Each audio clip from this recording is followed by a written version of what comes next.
I know you hate statistics and stuff like this, but I mean there are some stats over the last couple of years where you're like ranked 36 out of 36 quarterbacks inside the 15. I mean, you might think that that doesn't tell the whole story, but when you see things like that, does it like keep you awake? Like, this shouldn't make sense. Why can't I fix this one area of my game? No, because this is a team game, and I don't see things like that because I don't pay attention to things like that, and so it's something that we're working on, and everyone wants an answer or has an answer for us, but we're going to keep working on it in here. Is there something that makes it harder to play quarterback? No. Besides the obvious tight space in that area? No. It takes all 11 guys doing the right thing at the same time, and that's it.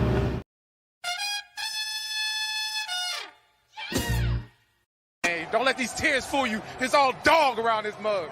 I'm good.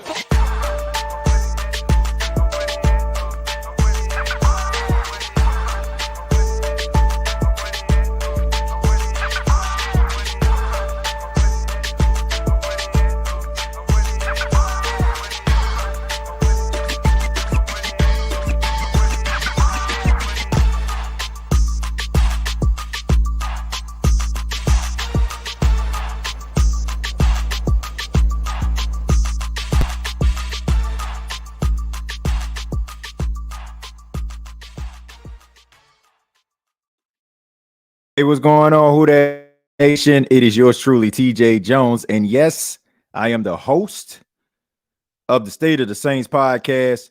Thank you so much for checking out the State of the Saints podcast, where we talk New Orleans Saints. And on this edition, we're going to be talking a little bit about Saints head coach Dennis Allen. And we're going to be answering the question, is Dennis Allen protecting Derek Carr? And this will be an interactive show. For those that don't know, I mean, I did a show earlier this afternoon, but I didn't take any phone calls. So this show is going to be a phone call show. I'm probably not going to be saying much. I'm going to give my opening statement, and then we're going to go from there. I do have a few clips that I want to play in regards to the conversation. As you all saw at the beginning of the show, we had Derek Carr spoke to the media on today, which is Wednesday, if you're watching this live. And of course, they asked him about some of the issues that have plagued him throughout his career. One thing in particular has been the red zone. He is ranked really, really low when it comes to his red zone efficiency, and has been throughout his career. And, I have to give credit because, most of the time people say things like, about the Saints media, that they don't ask the tough questions. And a lot of the questions are like kind of like, soft as pillows, but they really did their due diligence today, asking Derek Carr questions that Saints fans everywhere want to know. And, Derek Carr, to me, I'm going to be quite honest with you. This interview today was absolute disaster. I don't know what else to say, man. Derek Carr to me is not the answer. This guy he's not made of the stuff that you expect franchise quarterbacks to be made out of. He can stand up there and try to give the correct answer, the politically correct answer, but it's pretty obvious that this guy is not what you need as a starting quarterback. He's not a guy that is going to give you sustainable success. This is a guy that feels like he's a leader in his own mind. He feels like he's an elite quarterback in his own mind. And what you saw, if you watched the entire interview in its entirety, is a guy that really doesn't want to take too much accountability for anything. And this has been something that has been said about him throughout his career. And it's no different when I said earlier today on the earlier episode, as when I was in Indianapolis during a combine, I was fortunate enough to be sitting close to some Raider coaches. They were actually kind of waiting in between sessions and stuff like that. And, they were nice enough to kind of, allow me to ask them a few questions and stuff like that about the team. And they asked me, where I was there for. And I told them, that I grew up in New Orleans and the conversation of Derek Carr came up. And, it wasn't like a nod, like, okay, all right. It was more like a little bit of a chuckle. And I had to ask the guy, who was funny. And he just replied, "You'll see." So I don't look. The more I look at Derek Carr, the more I see what this guy was talking about. This is a guy who fakes and tries to look the part, but in reality, he's thin-skinned. Like, you can tell by his body movements, you can tell by the answers. He got a little snippy with Nick Underhill and Mike Triplett a little bit when they asked a question about the red zone, and it's well within people's rights, because this is a guy, in my opinion, probably came to New Orleans because New Orleans is a much smaller fan base. It's smaller. A lot of people don't demand as much as you would in some of those bigger media markets.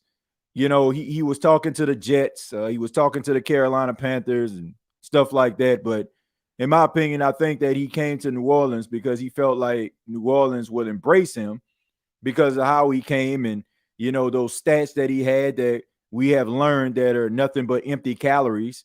And, he came here like he was going to save New Orleans. And, as we peel back the layers, we realize that he's not very good.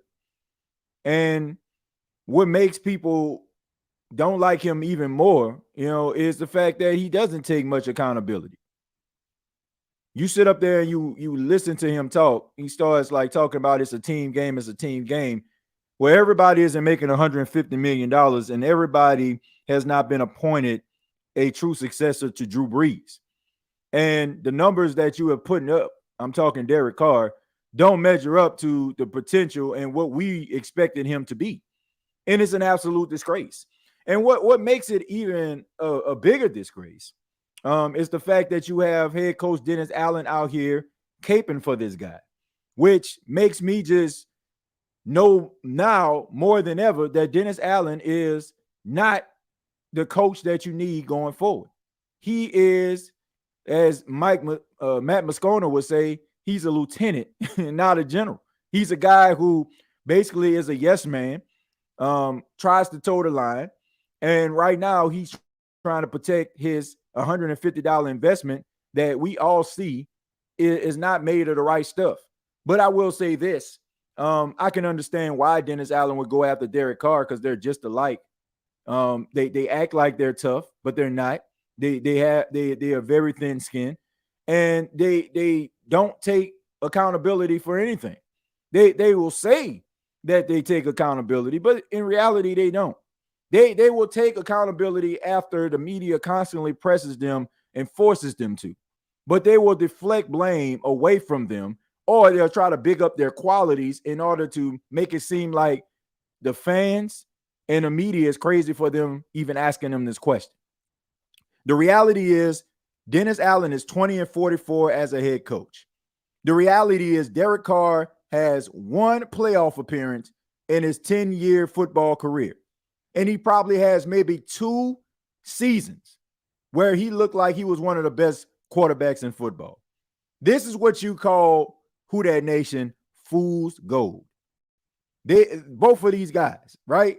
Both of these guys were lemons upon purchase. They tried to sell us, and I'm talking Mickey Loomis and the Saints Trust. They tried to sell us on these 2 individuals, and now we realize that they're not very good. They stink. And instead of the New Orleans Saints admitting that they made a mistake or even moving like they made a mistake, they will come out here and tick off the fan base by telling us that we don't know what we're talking about and we have the right people inside of the building. This team is laughable. It's a joke. Like this takes me back to the days of 93, 94 when the Saints were tripping all over themselves. And you used to watch the Saints. Like it was Martin as a comedy. It was Living Single as a comedy. And coming up next is the New Orleans Saints. It was a joke. And right now, the Saints are looking like your favorite sitcom on TV because it's an absolute joke that they're trying to sell us on these 2 losers. But I got more clips that I want to show you, and I'm encouraging everybody to check out NewOrleansSaints.com where I got this footage from. Thank you to them.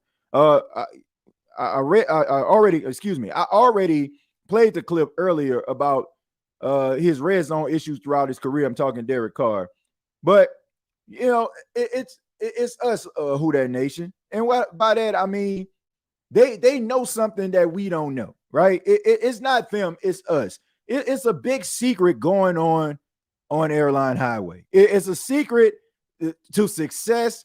It is the secret stuff that you seen Bugs Bunny and Daffy Duck drink in the first Space Jam. It's the special stuff. And Derek Carr was more than candid to tell us about a secret that we don't know about, they know about, and they don't want to tell us. Check this out. How do you weigh that, though? Like, when you guys are moving the ball, but you aren't moving it in the last 20. Like, how do you marry those two thoughts together? I don't know, man. You got to ask Coach Pete and DA. Myself, when you ask us, we're not going to be able to give you all the answers that everyone wants to hear on the things we're trying to work to do better, schematics and player and all those kind of things. And so you're going to keep asking the same question. I'm going to keep giving a lot of words and no answer, because I'm not going to tell you.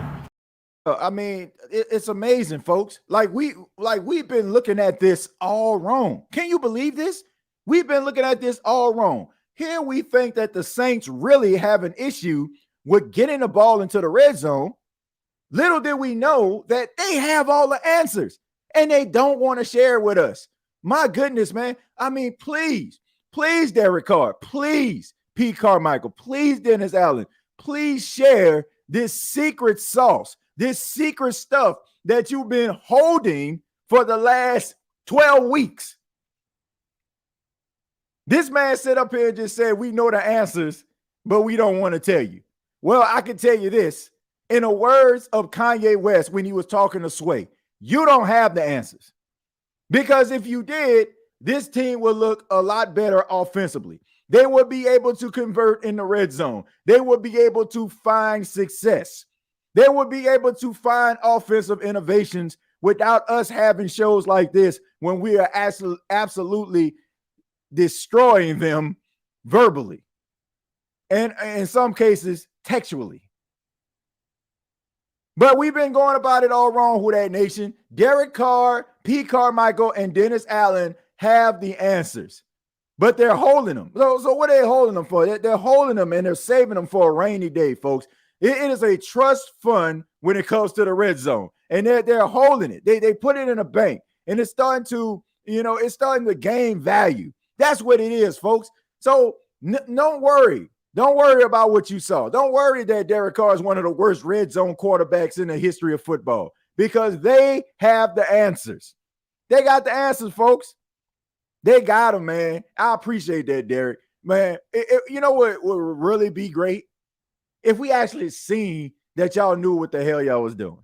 That would put my mind at ease. That would put the Who That Nation's mind at ease. It would make us all feel really, really excited about what we see. But hey, man, keep on keeping that secret, okay? Your secret is safe with me. But he wasn't done. Of course, the questions were about the red zone, and as you can hear, he was getting a little bit frustrated. And he basically said that he's not going to tell us. Your secret is safe with me, Derek. Yeah, absolutely. That's what we spend our time, in the building talking about. That's why we spent extra time on it this week. The fact of the matter is, it doesn't change. I always tell you the truth. We're moving the ball down there. If we don't, have the 2 turnovers or the penalties, we're running good plays and we're moving the ball. We don't have a problem moving it, but when we get down there, we've had games where we've done really well and we've had games where it's been really bad. And so we moving the football, Who That Nation. We moving the football. We got 444 yards. We're moving the football. We just not cashing in. Okay. I want to buy this house, but I don't have any money. I want to buy this new Mercedes Benz, but I don't have the money for it. So, I mean, we're going to move up and down the field, and we're moving, and we're an effective offense, but we're not scoring any points. This man really stood up there and said this. This is the delusion that is going on Airline Highway. They're trying to feed us and trying to convince us that 444 total yards that they had against the Atlanta Falcons is showing us that they're taking steps in the right direction.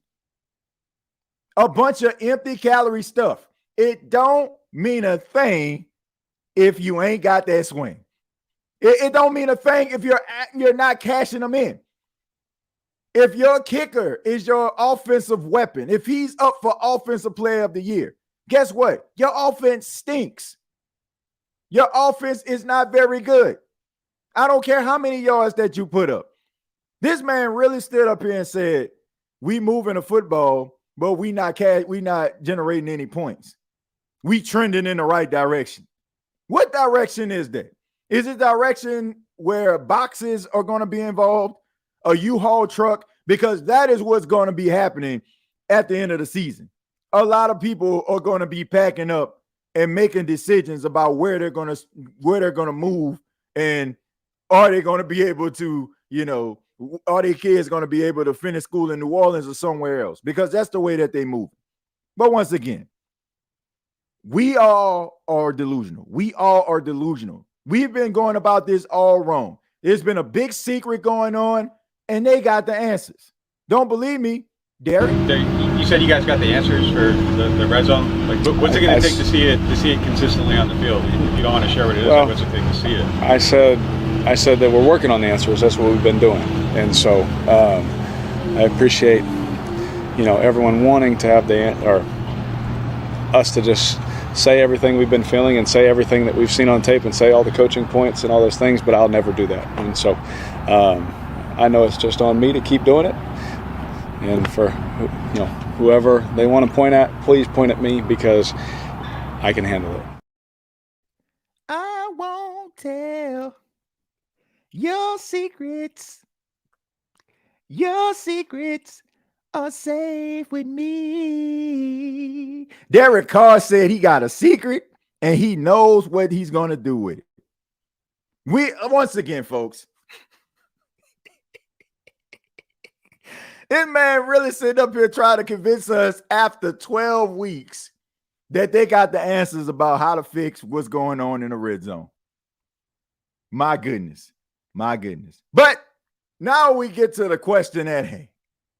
Is Dennis Allen protecting Derek Carr? And all of this, and I want to give credit to this individual. This comes from Nick Underhill. Nick Underhill goes on X, formerly known as Twitter, and he tweets this. Dennis Allen asks if Derek Carr has any blame at all in the red zone struggles. We're not really in the business of the blame game. This is Dennis Allen.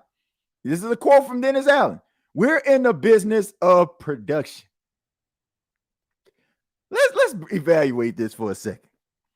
He says we're not in the business of the blame game. We're in the business of production. What kind of production is this?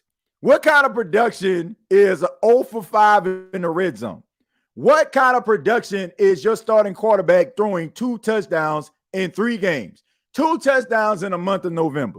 What kind of production is you're having a 6'7", 265-pound tight end that is a healthy scratch week after week, and you have red zone issues?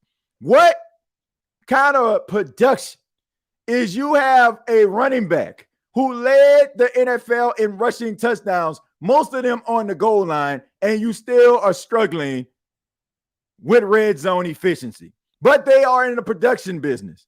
Yeah, they really are in the production business. They're like in this type of production business. You got cameras and all this other stuff because they got to be in that type of business. Once again, the New Orleans Saints is one of the greatest sitcoms on television right now. It's an absolute joke the way that these guys are trying to present this nonsense to us. But he continued.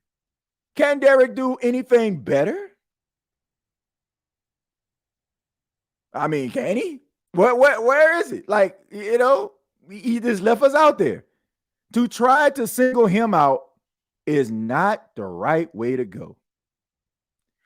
There's this old country song that I put at the top of the topic.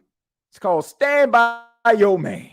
I know some of y'all remember that. Stand by your man. And that's exactly what Dennis Allen is doing. Dennis Allen said he is not in the business of blaming folk. He is not in the blame game, folks. That is what he said. Now that is the type of coach we can get behind.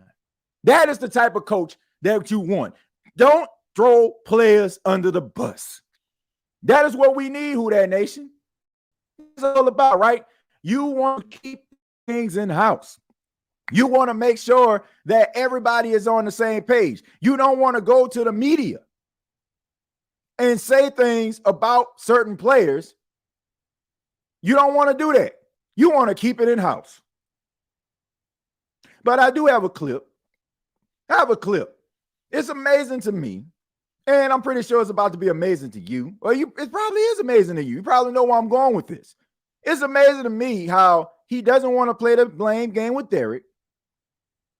But last year, after a crushing loss to the Carolina Panthers, a crushing loss to the Tampa Bay Buccaneers, he had no problem saying this about Jameis Winston. You're going to say there was call it a 7 to 9 minute stretch in the game where we weren't very good. And we knew that was going to be a field position game. We knew that we were playing a really good defense. And I thought for the first 3.5 quarters, we played the game the way it needed to be played. I thought we missed some opportunities at some big plays down the field. And then I thought we maybe tried to go to the well a little bit too often in terms of taking those shots down the field. I thought there were some things underneath that maybe we could have taken advantage of.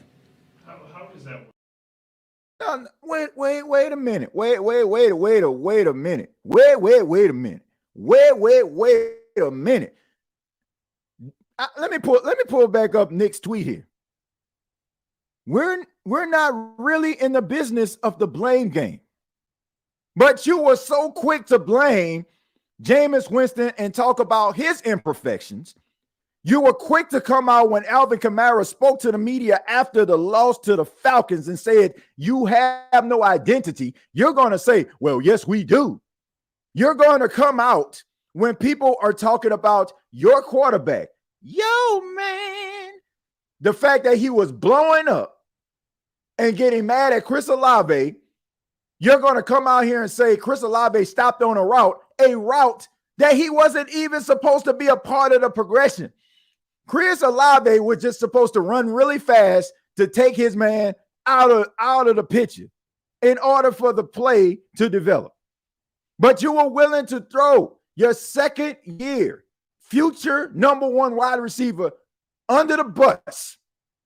You're willing to say that. You're willing to tell us that Isaiah Foskey ain't ready for prime time.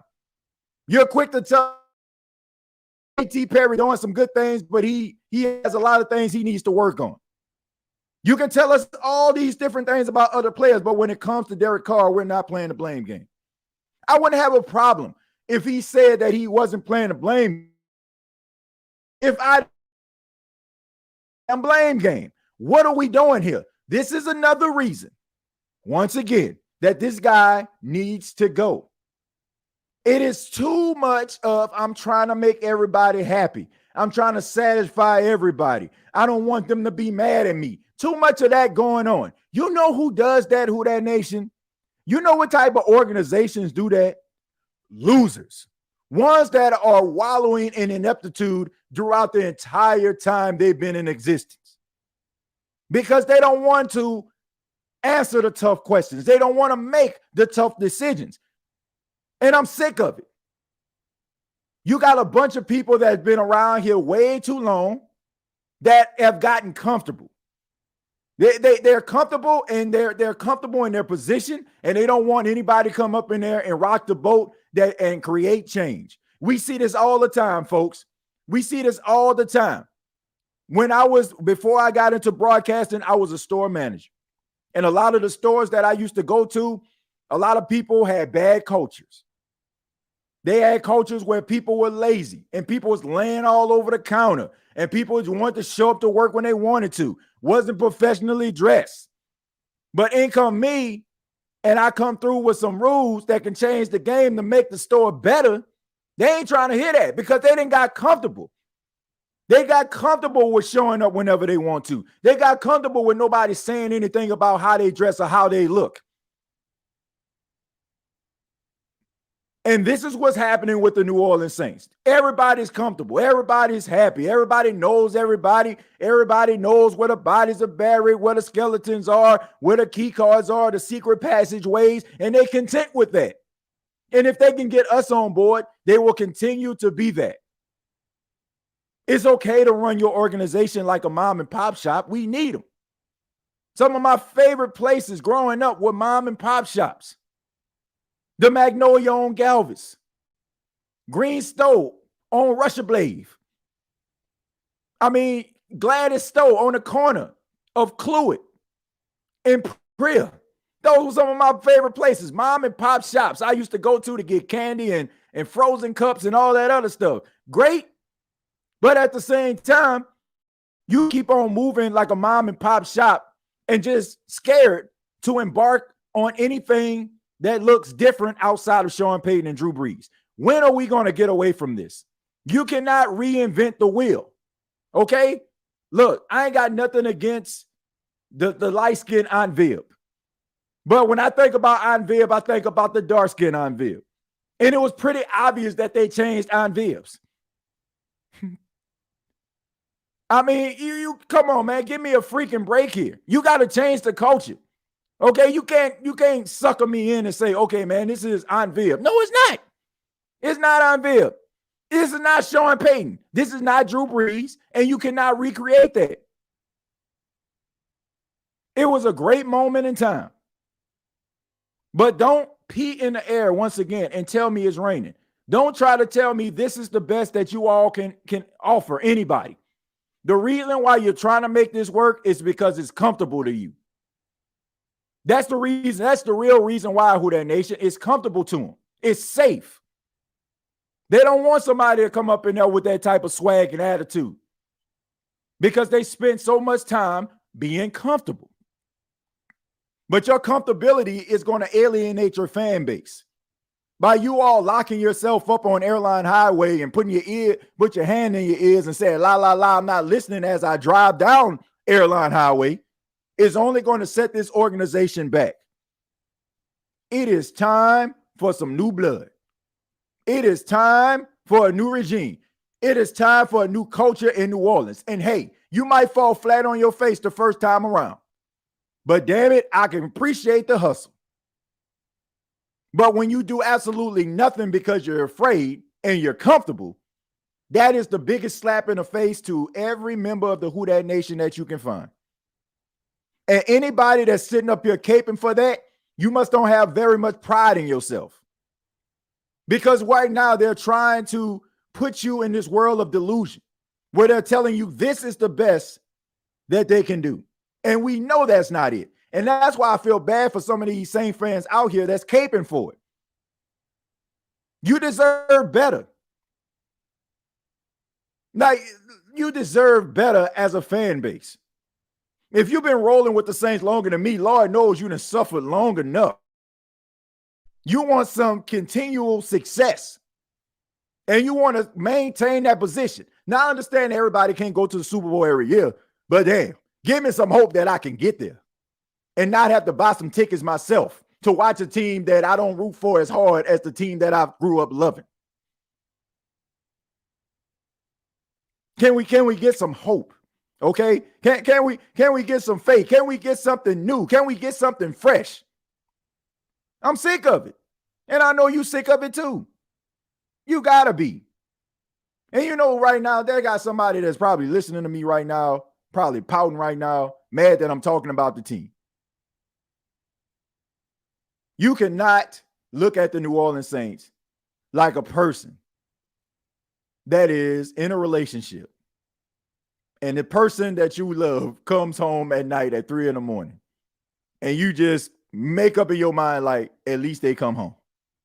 Because that's how some of y'all looking caping for the New Orleans Saints. At least they coming home at night. Yeah, they're not showing me the love that I deserve. Yeah, they're not giving me the respect that I deserve. But at least they're coming home at night.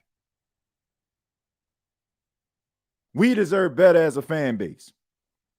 And if Mickey Loomis can't give it to us, if he's so complacent, he's been there 20 plus years and he just thinks that he's Teflon, he needs to go too. Because we all know that the Saints can do better than this.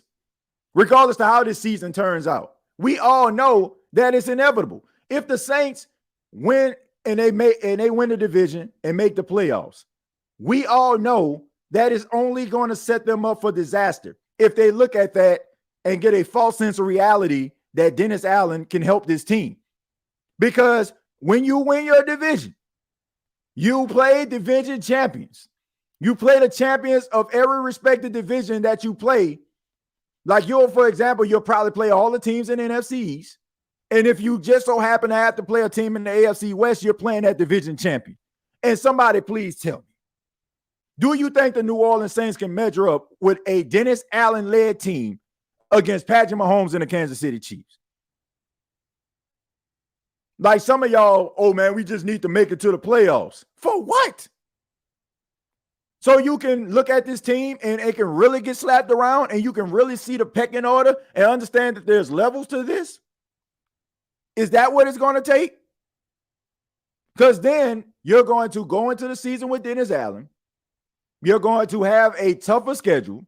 You're going to get slapped around because you're going up against competent coaches that can make adjustments on the fly, not have to wait to halftime and, make sure everybody got, banana and peanut butter sandwiches inside their system.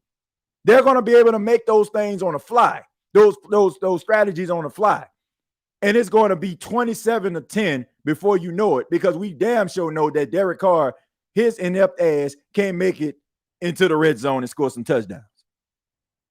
So you're going to be fired after 4 games, just like it was in Oakland, because we all know that he ain't the answer. And this secret that they have, once again, is safe with me. I'm going to go ahead and open up the phone lines, see what you all have to say about this. I really do appreciate everybody being here. Tampa Supreme says, salute. I'm a Bucs fan, but I respect your knowledge of football. Fire the cannons. Yeah, man, I appreciate it, Tampa. Thank you for being here, man. It's been rough, man. It's been rough for every team in the NFC South. It's been an embarrassment, to be honest with you. The only reason why we're having this conversation now is because all teams are terrible. And the Saints are actually using this to actually evaluate Dennis Allen. If this was the AFC North, if this was the NFC West, it would be obvious that they stink. It would be obvious that he's a terrible coach. The only thing that is the saving grace of Dennis Allen is the fact that they play in a division, the Saints play in a division that is not very good right now. And boy, have we come a long way from MVP caliber quarterbacks, Matt Ryan, Cam Newton, Drew Brees, Tom Brady. Like, boy, have we come from a long way when it comes to quarterback play. Awful. We're going to go to No Cap, No Filter. No Cap, how you doing, man? How you doing, TJ? You can hear me? Yeah, I'm doing fine, man. Yeah, I can hear you, man. Thank you so much for being here. I appreciate it. What you got for us, man? I always say, TJ, my mom had the General Hospital stories and she had Young and the Restless. I got the New Orleans Saints. It's drama every time I turn around. Every time I turn around, it's drama on the TV, some drama on X, on the timeline, every time. And shouts out to that boy, Nick Underhill, man, because that boy used to be getting asked questions about DA, and that boy used to be tap dancing like the man that challenged Bill Cosby on the show when he said challenge every time tap dance. But now that boy went full renegade. He don't care. They blackball him. They're gonna have to get this work. In the words of Loaded Lux, they're gonna have to get this work. You know what I'm saying? So shouts out to that boy Nick. He been on a renegade lately. He been dropping a whole lot of stuff. That video he put out on Call is almost had like 1 million views. Well, not 1 million, but almost. It's at like 500,000 views. I hope it hit ESPN. I know that Carr family going to be real fragile. They don't have tough skin, but you know who got tough skin?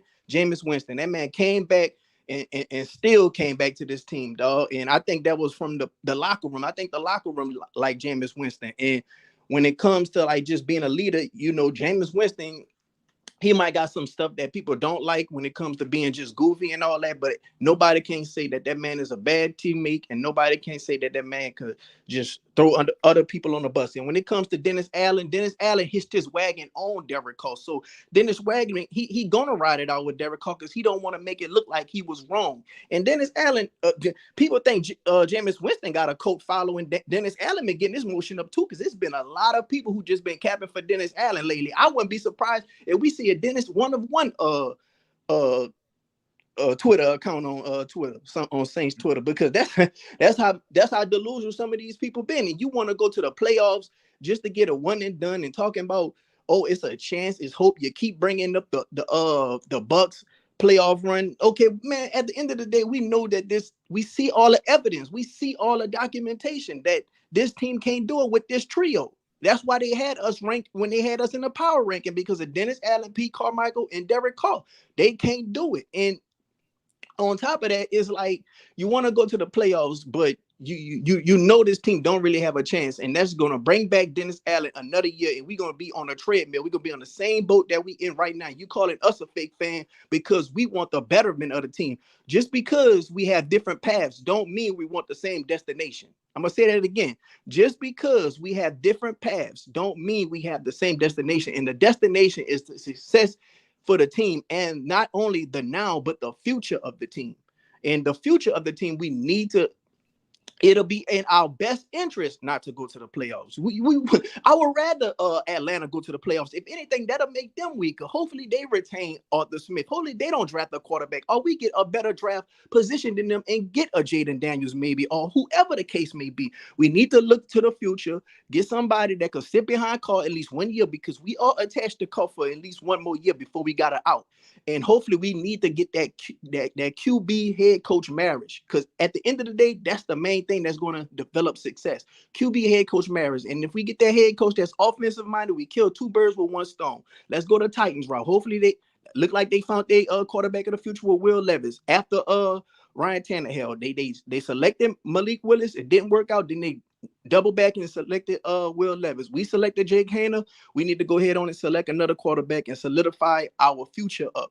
But we need to get the right head coach. We need to get the right head coach up in here, and he could get his staff. I don't mind taking a step back on the defense. Maybe another defensive coordinator could pick the right people to get some guys up in here who can pursue, who can do a good pass rush, who can stop a mobile quarterback. That's how I feel about it, TJ.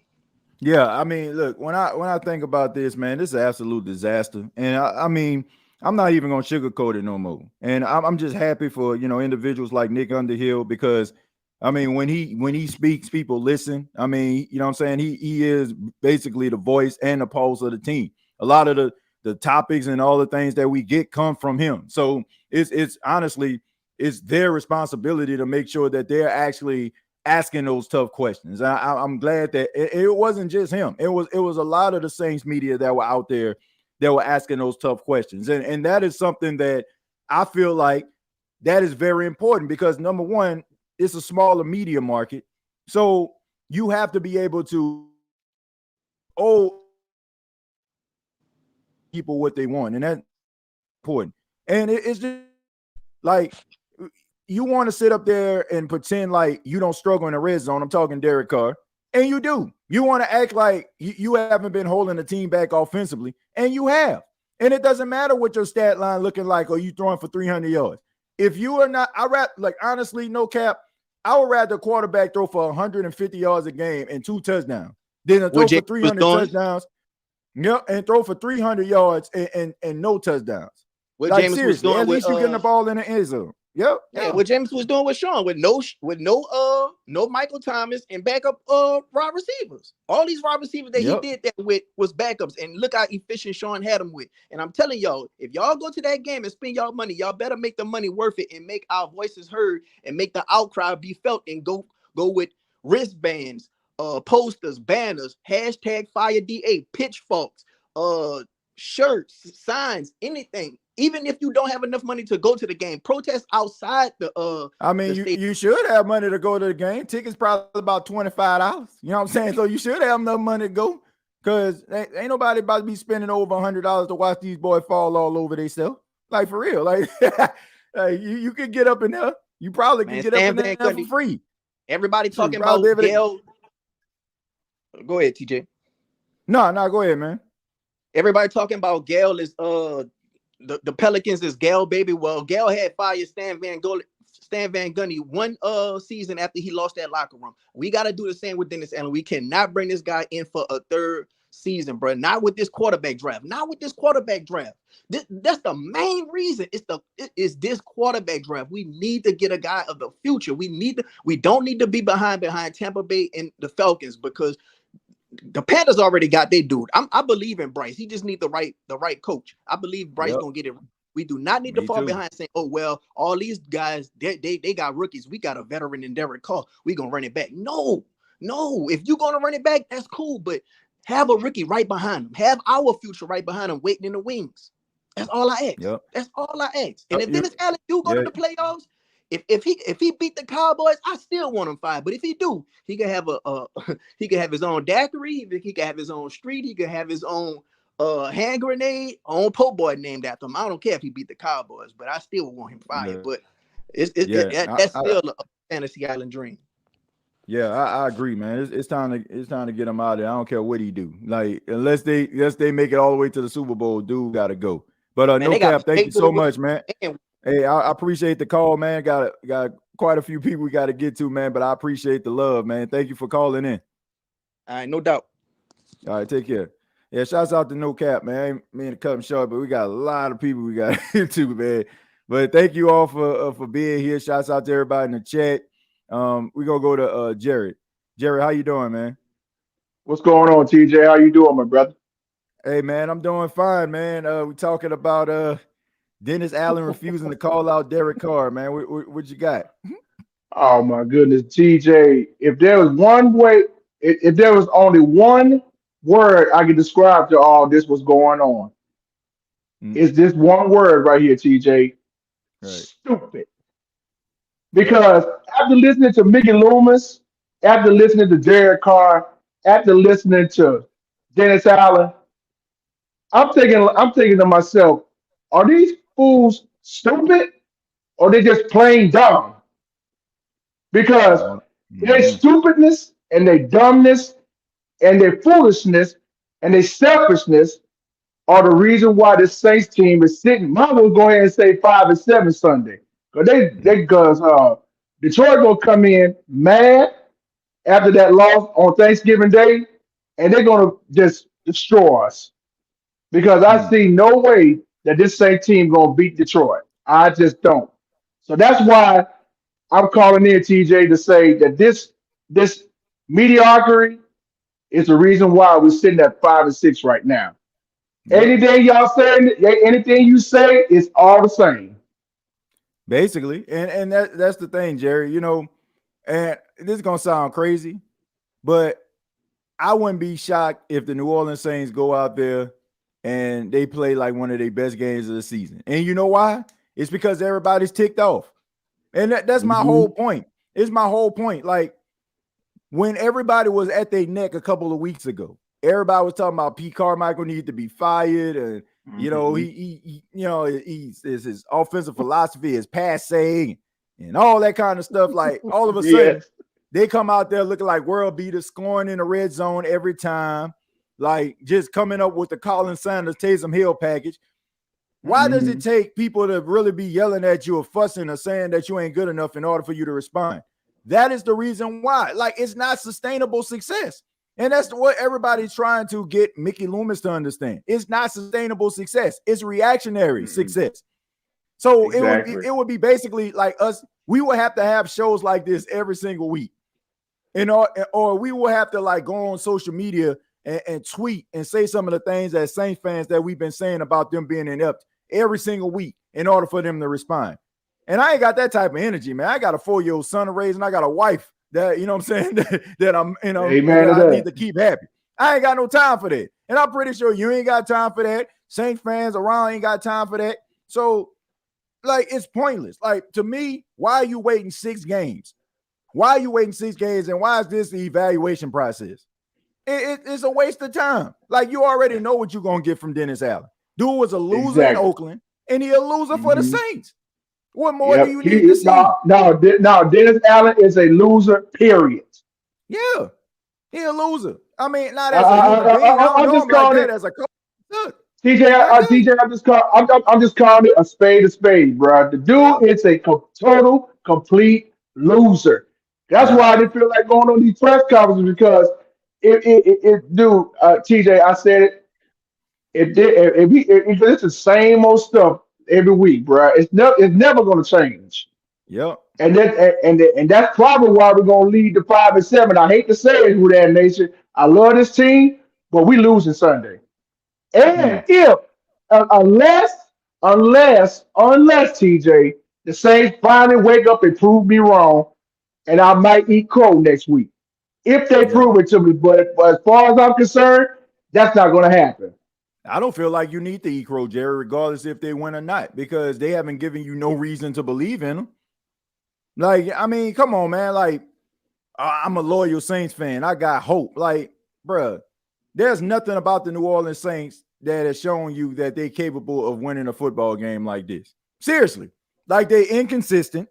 Like, they such a mixed bag. So it's well within people's rights to say, I don't think they're gonna win. I don't feel like you should eat crow, even if they do win. Because they have shown us that they have a head coach that's in over their head, and you have a quarterback that's not very good. So what are you gonna do? What I can you mean, do?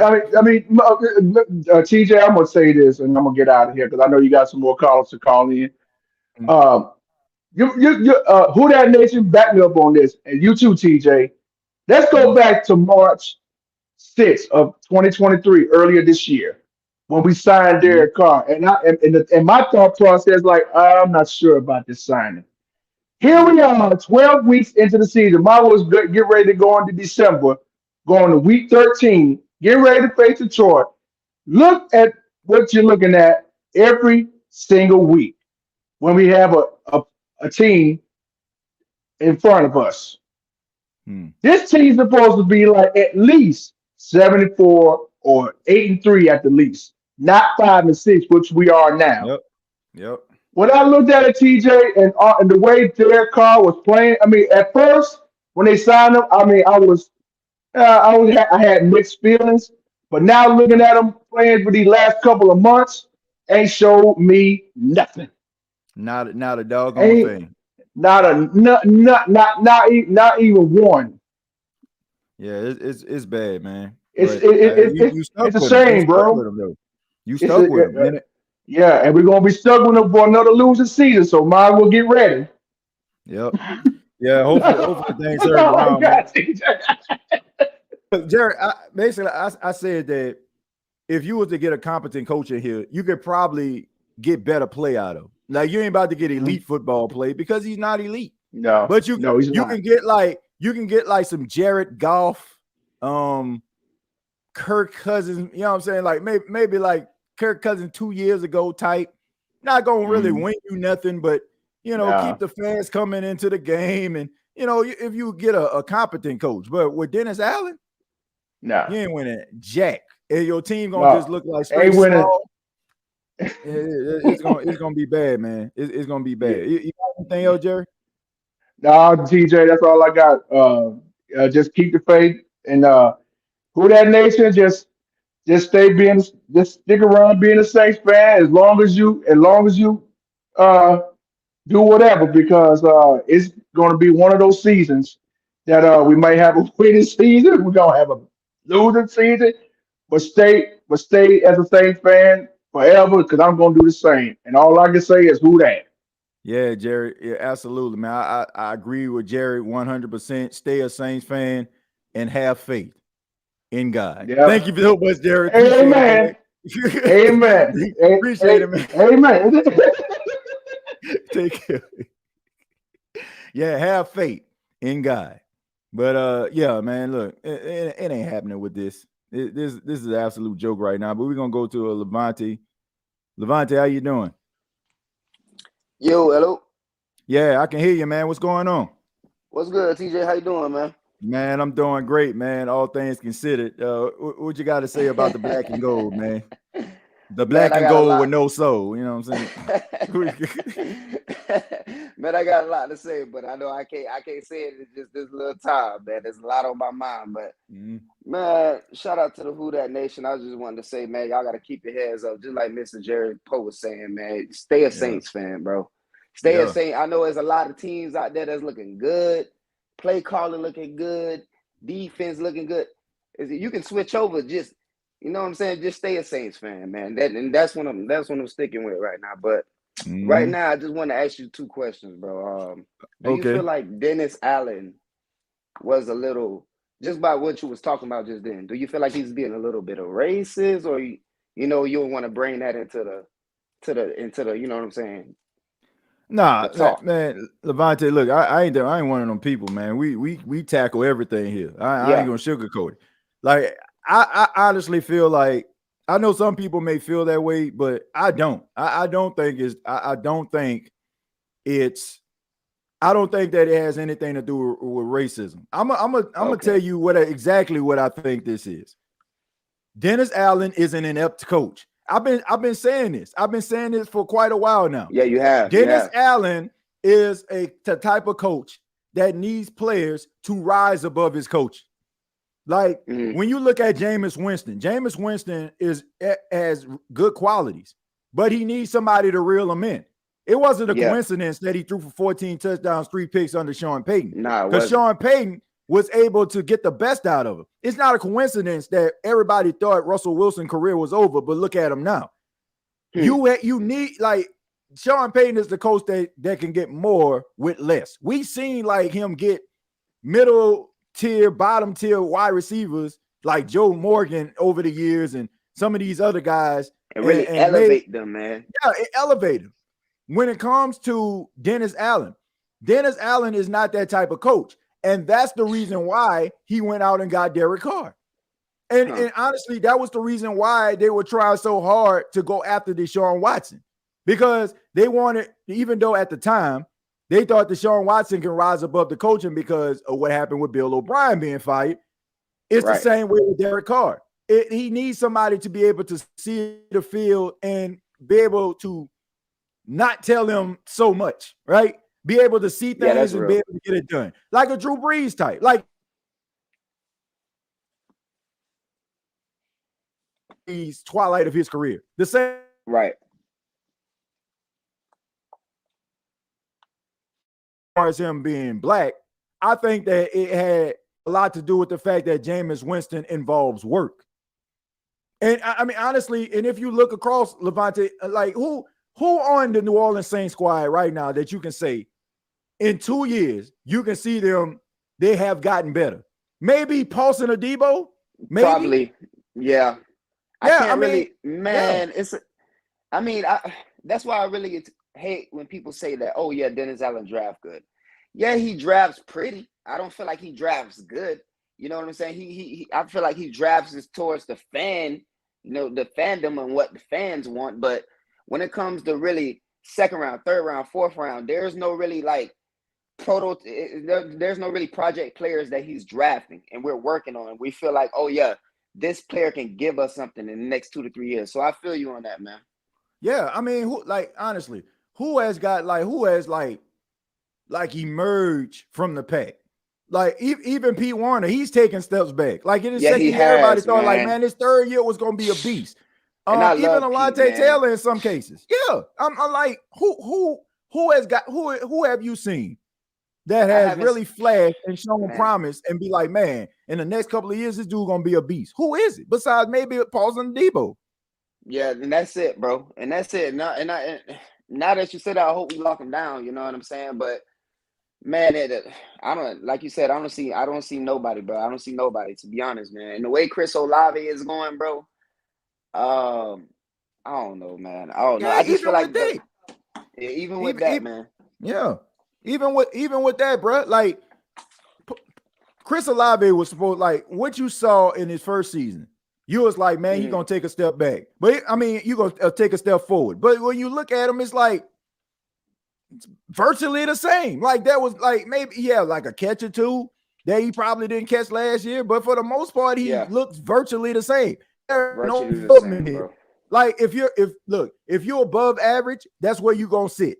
You're not gonna break through that ceiling and go to the upper echelon of talent. You're gonna stay right never. there. If you average, you average. If you below average, you're gonna stay there. And there's nobody really developing or emerging from the pack. Hey man, that's coaching, man. That's what Derek Carr need to hear right now, man. Yeah, that's exactly what he need to hear right now. If you average, you is average, bro. Ain't no doubt about that. But my second question is, before I get out of here, man, what you think about your boy Jaden Daniels out of LSU, man? I think that he's a talented quarterback, but I wouldn't want him on the New Orleans Saints under Dennis Allen. I wouldn't. So, like, if you're gonna roll with him, like you got to get a coach that's gonna be able to come up with some more modern day offensive concepts that's going to be able to cater to this dude's skill set. You can't be around his thing trying to you can't be around his thing trying to run his offense like it's 2007. Like, no, like he's gonna fail, and I don't want to see that. Like, I don't want to look. I do not want to see guys with potential get it squandered because Dennis Allen's coaching staff can't coach it out of them. That's why I'm not lobbying for Jake Haener. I see a lot of pictures of Jake Haener up there. Like, leave that man on a bench. Like, let that man chill. Because I do not want to see this guy's confidence destroyed because everybody want to see him. And we know that we don't have the patience like that. As soon as this dude come out there, we are not going to be looking at the fact that Dennis Allen is his coach. We're going to say, man, he ain't good enough. And we already conceded that nobody gets better. Nobody gets better under this dude. Like, who are they? Who are the people? Who are the people that's gotten better that has emerged through the pack? Nobody. Man, there ain't nobody. Besides Paulson Adebo. Like I said, Paulson Adebo is the only person I can name that I feel like is better. And he went to Stanford. So, I mean, he pretty much a borderline genius. So, you know what I'm saying? he didn't taught his doggone self technique. But you got anything else, man? Nah, that's it, TJ, man. I appreciate you, bro. All right, man. Thank you so much, man. Call back anytime. Yes, sir. Yeah, I mean, look, shouts out to Pammy. This is a good point. Look at Trevor Penny. Trevor Penny, a first-round draft pick, can't even play. And also, I want to acknowledge before I get to Velma, this $10 donation from Sean says, DA hit or miss defense on his own isn't worth having him on the sideline. Let's see. He's got to have dirt on Loomis to be this bad and still have a job. I think it's more about the ego of Mickey Loomis than it is about him being bad. I think that in these type of roles, you have individuals that don't like to admit when they're wrong. His ego is playing a huge role. If anybody can sit up here when your team has had the second easiest schedule going into 2023, and your team is sitting there 5-6, have played the likes of they have played the stellar quarterbacks of the Baker Mayfields, the Jordan Loves, the Tyson Bagents, the Gardner Minshews, and you sitting up here at 5-6, and you can go on radio and the entire city hear you say that I really feel in my heart that we got the right people in the building. Right people to do what? I mean, what exactly? I know it ain't talking about coaching a football team because ain't nobody buying what you selling, Mick. Oh, we're going to go to Velma. Velma, how you doing? Hey, TJ. I'm great. How about yourself? I'm doing all right. What you got for us? TJ, I'm disappointed. I'm so disappointed in our team, man. Like, I grew up just like you, but I'm older than you. Like, I'm 46. And I can remember a time my mom was sitting in their living room with them paper bags on their head watching the game. I just feel like we're not there yet, but we on our way. Yeah. I'm disappointed. And my mama passed in 2020. I'm sorry to hear that. No, thank you. And you know, we put her in that where it wasn't black and gold, but white and gold with the New Orleans Saints flower on her casket. And to see them looking like this, I just, it's disappointing. Disappointing. Yeah, I completely understand. No, that's okay. I was saying I completely understand how you feel. Go ahead and finish up, Vilma. And also, I just think Derek Carr knew. I just feel like we did too much to try to accommodate this man for that $150 million. Although it's not a whole lot, but it is a lot for a small market team. And we put too many pieces around him for him, regardless of the coach. He ought to be able to get us out of some situation. But when you get benched up there, I kind of figure why. When you got benched in that what it is, Vegas. When he got benched in Vegas, you know, you just ain't benching for a reason, and you paid. Yep. So that's just how I see that.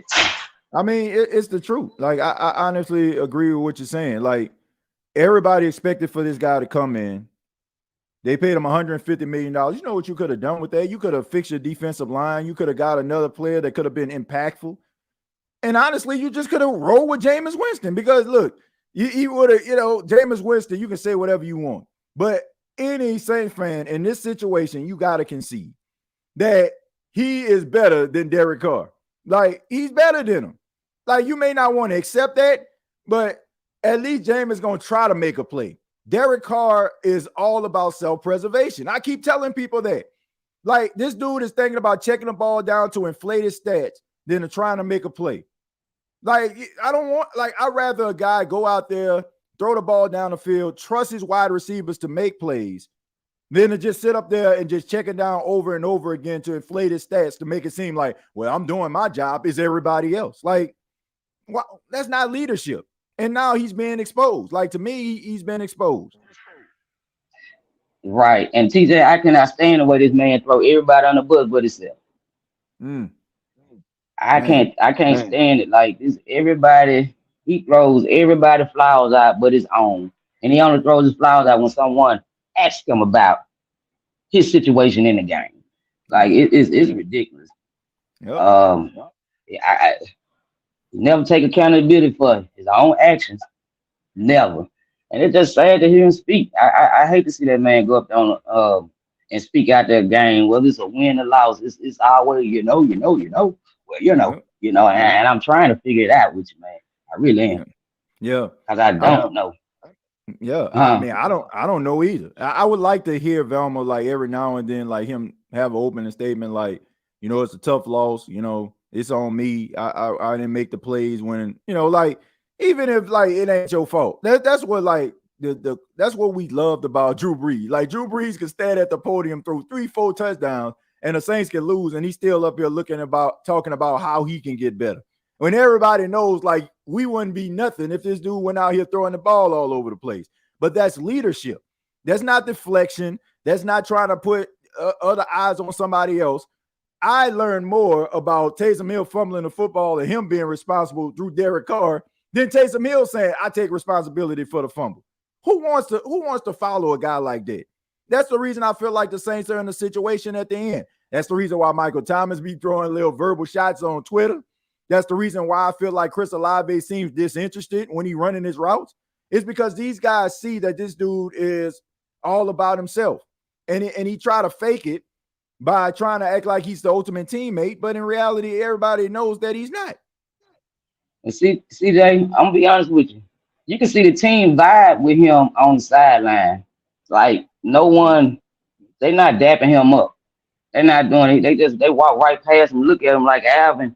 The last game, they walked off the sideline. He looked at him, and he just walked off. No one is he's just there. Like I don't get it. Me personally, I like to see someone. I like to see them. Right. He act like DA. Like everybody DA brought in. Me personally, I disagree with just getting all those guys from the Raiders. Point blank period. They were losers there. Why would you bring them here? Because it looked like we're being losers here. Like you should have left all that and assembled a fresh start and just left the Raiders where they were. And it seemed like Dennis Allen can't get out the pass. Yep. Derek Carr cannot get out the pass. Yep. And it looked like he taking us back to the pass. We're going back. Like literally, we like what is quicksand? We sinking and we sinking fast. Yep. Seriously, I knew something was wrong. I'm gonna be honest with you. I knew something was wrong when we knew the Saints need a pass rusher. You had Chase Daniel out there. You had Montez Sweat. Montez Sweat ended up going to the Bears, and you had Chase Young go to the 49ers for a third round pick or something like that. But they spent most of the time on their phone trying to get Hunter Renfrow from the Raiders. Like, you can't even get the ball to the receivers you got. So why are you sitting up here trying to spend time trying to get Hunter Renfrow? Like, why? So he can go so you can add him to the wide receiver room where he averaged maybe like a catch or two a game for the Raiders. He ain't gonna average nothing for the Saints. Why are you spending your time trying to get someone like Renfro when you need a pass rush? Like I said, they just in over their head. It's like they delusional. It's like everybody knows what they need except for them. Right.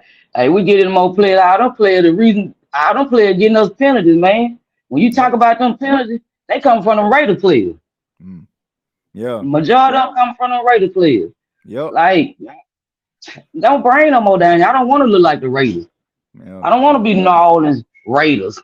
You know what I'm saying? Like, just leave them people in the past and get us some fresh people. Me personally, I think we need to clean Dickie Loomis, coaching staff, and we work with our team. We don't need to blow that team up like that, huh? Yeah.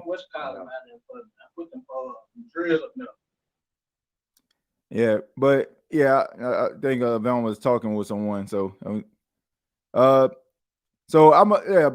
I mean, you know what you need. You know what you need. You know you need like certain players.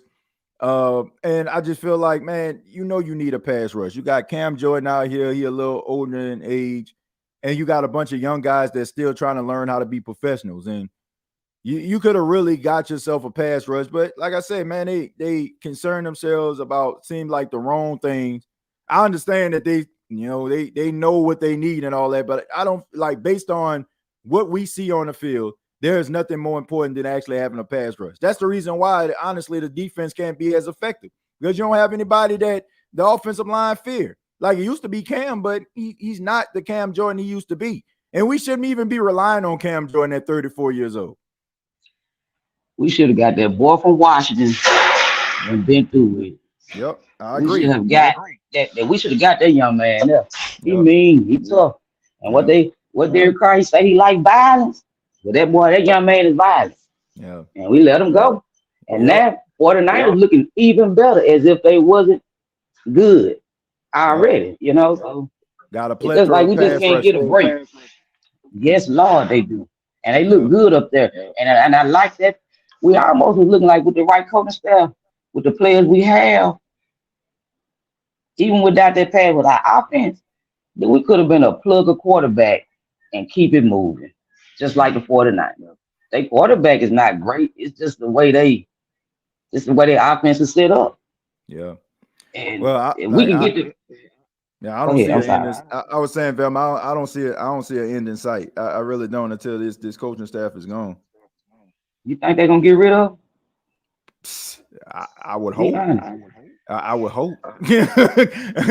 I mean, based on what I'm seeing right now, like, look, you absolutely like out of your freaking mind if you feel like this is sustainable success. But Velma, I got to go ahead and let you go. I got a few more phone calls to get to, but thank you so much. I appreciate you, calling in, from work and just thank you for sharing your story about your mother. May she rest in peace, and just thank you so much for the support. Oh, thank you, TJ, for allowing me to come on your show. And I watch you. I watch you all the time, man. I'm at work all the time, and I have you on my phone. I appreciate that. That means so much to me. I appreciate that, man. Thank you. You stay blessed, baby. All right, you do the same. All right. Yeah, shouts out to Velma, man. Yeah, I mean, look, I know those stories, man. I mean, shouts out to my grandmother. I'm pretty sure she's watching and listening to this right now. Been a Saints fan since the expansion. You know what I'm saying? Like since the beginning. And that team means a lot to me. The reason why I love the Saints so much is because of my grandmother. All those bad teams, but still, man, I mean, gotta have love for it. Hey, man, I apologize for this, but it's not every day we get a celebrity on the show. Got to give a special shout out, New Orleans native, UNO privateer. You can check my guy out on All American, on the CW. Ladies and gentlemen, Mr. Derek Augustine. Derek, what's going on, man? What's that? That's one hell of an intro, man. Hey, man. Hey, bro. It's not every day, man. We get somebody, on the CW doing great work. I mean, thank you so much for chiming in, man. Hey, man, appreciate you, man. I just got back from New Orleans, man. I went to talk to the theater kids at UNO for their homecoming, man. That was dope. Yeah, I saw that, man. I saw that. Yeah, Hey, but hey, a crazy story though, man. Because I used to go to Upward Bound out there at UNO, and yeah, that yeah. theater that you was in, like that, I used to have like the little classes during summer, Bro, little it's so summer school different and now, stuff. man.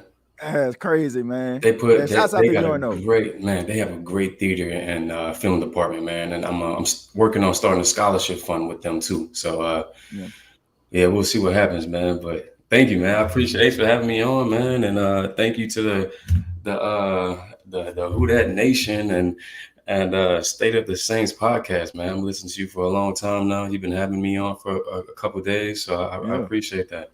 yeah, man. Hey, bro, let's go ahead and cut to the chase, man. Let's cut to the Yeah. chase. Dennis Uh, Allen, Mickey yeah, Loomis, Derek Carr. Like, man, what are your thoughts on man. this organization right now, man? The state of the Saints, no pun intended. T Weezy, I'm gonna tell you like this, you hear me? I've been talking to my homies. We got a little Who Dat group chat. Mm-hmm. I'm not watching no more games until Dennis Allen and Pete Carmichael are gone, bro. Because I feel like, and I'm gonna break it down to you, TJ, because as an actor, if I show up to work, if I show up to All American or Godfather or Harlem playing Mm-hmm. Muhammad Ali, and if I don't, if I put out mediocre work, I'm gonna get replaced. Right? Yep. So True. why would I allow upper management to keep on putting out mediocre product on the screen and keep on supporting that? You know what I'm saying? At what point do we hold Tom Benson? You know what I'm saying? At what point do we put our foot on his neck to be like, hey man, you want to put out trash? We're not gonna watch the games. We're not gonna buy the tickets. We're not gonna support as far as buying paraphernalia. We're not gonna do none of that until you give us a winning product. We're not the Aints no more, TJ. It's not the 90s when Bobby Abel or Aaron Brooks. When my mom used to make me watch it, and I was like, I'm not watching this team. You feel me? Right. So yeah, we have a winning coach now, TJ, man, and I get it. You gave Dennis Allen a chance. He held our defense down. You wanted to keep the camaraderie, the Sean Payton legacy alive. It's not working, man. Let him go. I say bring in Jim Harbaugh next year, man. Let him. He has a record of taking these teams that's having some problems, just like he did with San Fran, and making them a winning organization again. Yep. Draft Jaden Daniels. Let him sit under Derek Carr, TJ. And for God's sake, man, let some of these old players go, bro. I don't care. I get it. Yes, Cam Jordan, I love you, bro. I get it. I'm 33 years old. I can't run and do the stuff I used to do when I was 21 playing football like you know, TJ. Yep. I agree. I don't know, man. I say this, man. What really bothered me, Derek, was the fact that when I listened to Mickey Loomis, interview on WWL down in New Orleans, on yesterday. Well, today I actually listened to it, and I'm like, bro, like, like Cat Williams said in the comedy special, don't you know we can see you? Like, we can literally see how bad this team is, and this guy's like, oh, like, lackadaisical about it, like man, they about to go streaking or something. But like, I'm like, they're inconsistent. The coaching staff cannot get the best out of these players. I mentioned that nobody seems to look any better than what they actually are. I'm like, what more do you need to see? This guy came into the organization with a losing record. Yeah. You are who you are. Like, eventually, like, you have to come to grips and say, he is who he is, no matter what the situation is. You can't win when all those injuries was happening last year. Okay, fine. But what is the excuse this year? Right. Exactly. What is the excuse you can sell to Who Dat Nation this year? You can say last year, Michael Thomas, Jarvis Landry, Alvin Kamara with the ribs. You can say all these different things, but what can you say this year? T, I get it. I get why they did it, T. I get it. That you give Dennis Allen his chance. Okay, you had James Winston that wasn't your quarterback. Go get Derek Carr. Go bring in your coaching staff. It's not working. Let them go, T. My thing is, if y'all want to bring them morale back, you gotta let them go now. Yep. You gotta just, hey man, breaking news: Dennis Allen has been fired. Pete Carmichael has been fired. Doug Marrone has been promoted to whatever. You gotta. This has to happen, bro. Yep, I agree. And what's the point of going to the playoffs and losing to Dallas, bro? I'm being honest, T. What's the point, bro? When it's just gonna push us back from drafting 19 from 12 to 19. Now we can't get Jaden Daniels, or we're gonna have to sacrifice our future picks to package them up, and we just gonna draft another tackle, bro. I can't, man. It's like I can't support this team no more, bro. I support them, but I can't watch. Man, it's pretty bad though. And the thing about it is, when you see other organizations like the Buffalo Bills fire Ken Dorsey, give Joe Brady opportunity. When you see the Pittsburgh Steelers firing Matt Canada, when you see Carolina Panthers, cleaning house, like it's like you have a chance because your division stinks. So you can actually make some changes and it can actually work in your favor. But as long as you like sit around with your, with your hands in your pockets or stand around with your hands in your pocket, you're not going to generate any levels of success, and you're only going to just tick off the fan base, and people are going to feel just like you, like, man, I'm not about to sit up here and support this nonsense. And you're well within your rights to do so, bro. Yeah, I can't watch it, man. For my mental, and I gotta hold them to. I'm dead serious. When they lose Sunday, bro, my whole week is messed up. I got auditions, man. I can't be memorizing lines. I'm studying right now for an audition, thinking about the Saints. And I got homies who play for the Saints, dog. And it's like, it's tough because I gotta support them too, but I can't do it. Yeah. They understand where I'm coming from. It's like, man, I can't, bro. It's like, what do we? And it's so sad because DeMario Davis, Cam Jordan, Lattimore, Kamara, they all deserve rings, man, and we just wasting their talents, dog. Right. Their prime years, bro. Yep. I mean, they just squandering them, man, and man, it's absolutely awful, man. It's awful, man. One more T. If I was Cam Jordan, I would have left. I would have been like, hey, man, I love y'all, bro, but I'm going to San Fran. Give me a ring.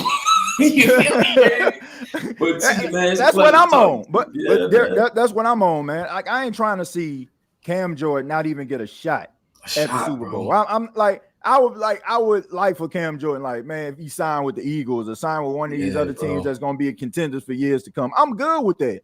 I wouldn't feel upset to see that man hoist the Lombardi Trophy with another team, because this man he deserves it.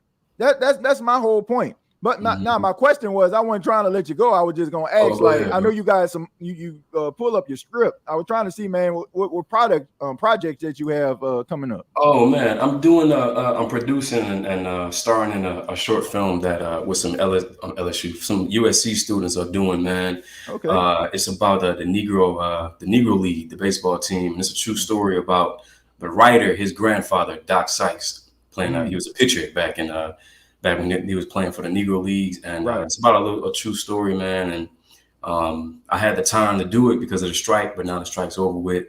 Right. We start filming All American next month, but luckily I got a 2-week break, so we're gonna film this. That's what I'm studying for tonight. But yeah, man, the industry's back up, man. All American, we start back filming next like I said, next month, and hopefully, man, I'll after All American, I'll book my own TV show as a series regular 1, 2, or 3 on the call sheet. You know what I'm saying? Put New Orleans on the map, Gary. Hey man, that's awesome, man. Look, I support everything that you do, man. Like, I watch All American all the time. Godfather of Harlem, NBA 2K. I mean, this man be grinding out here, man. Criminal Minds, Vampire. I could keep on naming them. Gary. Yeah, man. I mean, man, you've been doing it, man, and you giving the city a good look, man. And we appreciate everything that you're doing. And we wish you all the success in the world, man, because you deserve it, man. You do an outstanding job, and thank you so much for chiming in, brother. All good, man. Pleasure, man. Y'all take it easy. Go Saints, bro. All right. All right, bro. Hey, man, shouts out to my guy, man, Derek Augustine, man. Make sure y'all check out All American, new season, like you said, coming up. If you haven't checked it out, man, you can go on Netflix. Go on Netflix, check it out. Dude is an outstanding actor right there, man. Just the fact that, like he supports the show, man, that's extremely humbling. But, I say I apologize, but it's not every day we get celebrities here on the show. So, you know what I'm saying? Like, got to chop it up with them. But somebody I love chopping it up with, one of my, I ain't trying to be biased, but this is one of my favorite people to talk to, my guy, Dalton. Dalton, what's going on, man? Hey, what's up, bro? Hey, man, what's going on, man? How you doing? Pretty good, even though the video is completely a joke, though, and then, to be honest with you. Hey, you ain't lying, man. Hey, I think everybody feels the same way, Dalton, man. But what you got for us, man? Any angle you want to go at, man? Just what you got on your mind? Well, to be honest, though, that video, like, I feel like the Saints, as much as I love these, though, we don't deserve being in the playoffs. I'm ready to get rid of Dennis Allen, Mickey Lewis, and Pete Carmichael. Right. And since we're playing against the Lions on Sunday, I have a feeling we're going to lose to the Lions. Mm, Another thing is, though, I see a future head coach named Ben Johnson mm. this Sunday. All right. Yeah, I like Ben Johnson. I do. Dalton, I know how you feel about him. You talked about him quite a few times when you called in. But I honestly, when I look at Ben Johnson, I know some people are like, man, you go to Carolina. I do not see him there. I see him in Los Angeles being a head coach of the Chargers, because I think that he would probably embrace the fact of possibly coaching Justin Herbert, because Justin Herbert is talented and the Chargers are already ready to win. Like they got some talent out there. Brandon Staley is just not very good at his job. You know, I just that's the way I feel. I feel like Ben Johnson will be able to get the best out of Justin Herbert, and you see Austin Eckler, and I mean even Quentin Johnston, man. And Quentin Johnston, I understand he's young, but he's better than what he has shown. So you need that coach to be able to get it out of him, and I think Ben Johnson is probably going to end up going to the Chargers. I'll be shocked, like if he goes anywhere else other than the Chargers. Right. And also, like, like when we was playing against the Texans, Mm-hmm. Bobby Stocco, how you pronounce his name? Like he helped CJ Stroud. Yeah. Mm-hmm. Like he's the one I wanted him. Like I'll give you the names I wanted besides Ben Johnson. Like Bobby Stocco, Frank Smith, the Dolphins offensive coordinator. And I know some people don't want defensive mind though. Now if we're going defensive minded coach, maybe give Mm-hmm. Brian Flores another chance and Mike McDaniel, or how you pronounce it, the Rings DC though. That's and I really want Uh-huh. Jim Harbaugh. Don't get me wrong though. The problem is, Right. like, I'm worried he's not leaving college. Though. That's my biggest concern right there. Yeah, I mean, yeah, I agree with that. You would have to entice him to get him away, but I was thinking, Dalton, because of all the things that are going on with Michigan, like, do you want to like continue to be a part of that scrutiny? Like it's like I mentioned Pete Carroll back in the day when he was coaching USC, and all the stuff that was going on with Reggie Bush, and you don't want to be around it, right? So maybe that will be more. That would be more enticing, like if you were to get him away, because you don't want him, he doesn't want to deal with the scrutiny. So maybe he'll listen to you. Maybe he'll, just be like, okay, you know what I'm saying? I embrace this opportunity. Because to me, I just feel like unless you just got a coach that's just willing to take that chance, because you got to look at it. Like the Saints lucked up with Sean Payton. Sean Payton wanted to go to the Packers. But it just so happened, you know what I'm saying? Like, he decided to go down to New Orleans. He seen what happened, and he realized it was a bigger purpose. So sometimes, like those younger coaches that they're trying to get their first head coaching job, they want to go into a circumstance where they feel like they got some money to work with, a top 5 pick.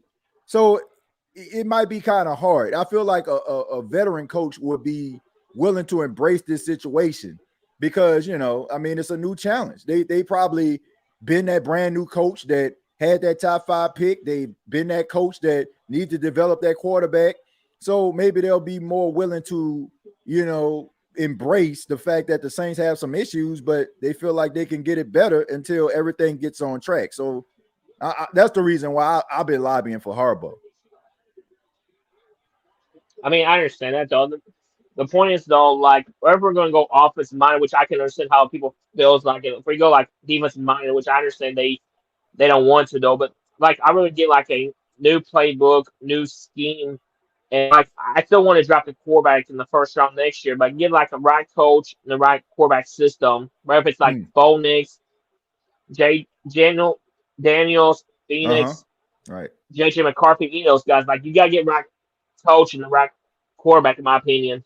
I agree. I mean, look, you hit the nail on the head with that one, Dalton. I mean, look, you need a really good coach, player combination. The Saints lucked up; they got Breeze and Peyton, but they didn't stop making good coaches and they didn't stop making good quarterbacks. It's just a matter of you doing your due diligence to make sure that you get the right connection. And I can tell you right now, once again, when it comes to Dennis Allen, you are not going to get that. You're not going to get that from Dennis Allen, and you're not going to get it consistently. So to me, I think you just need to go in a different direction before this thing really goes off the rails.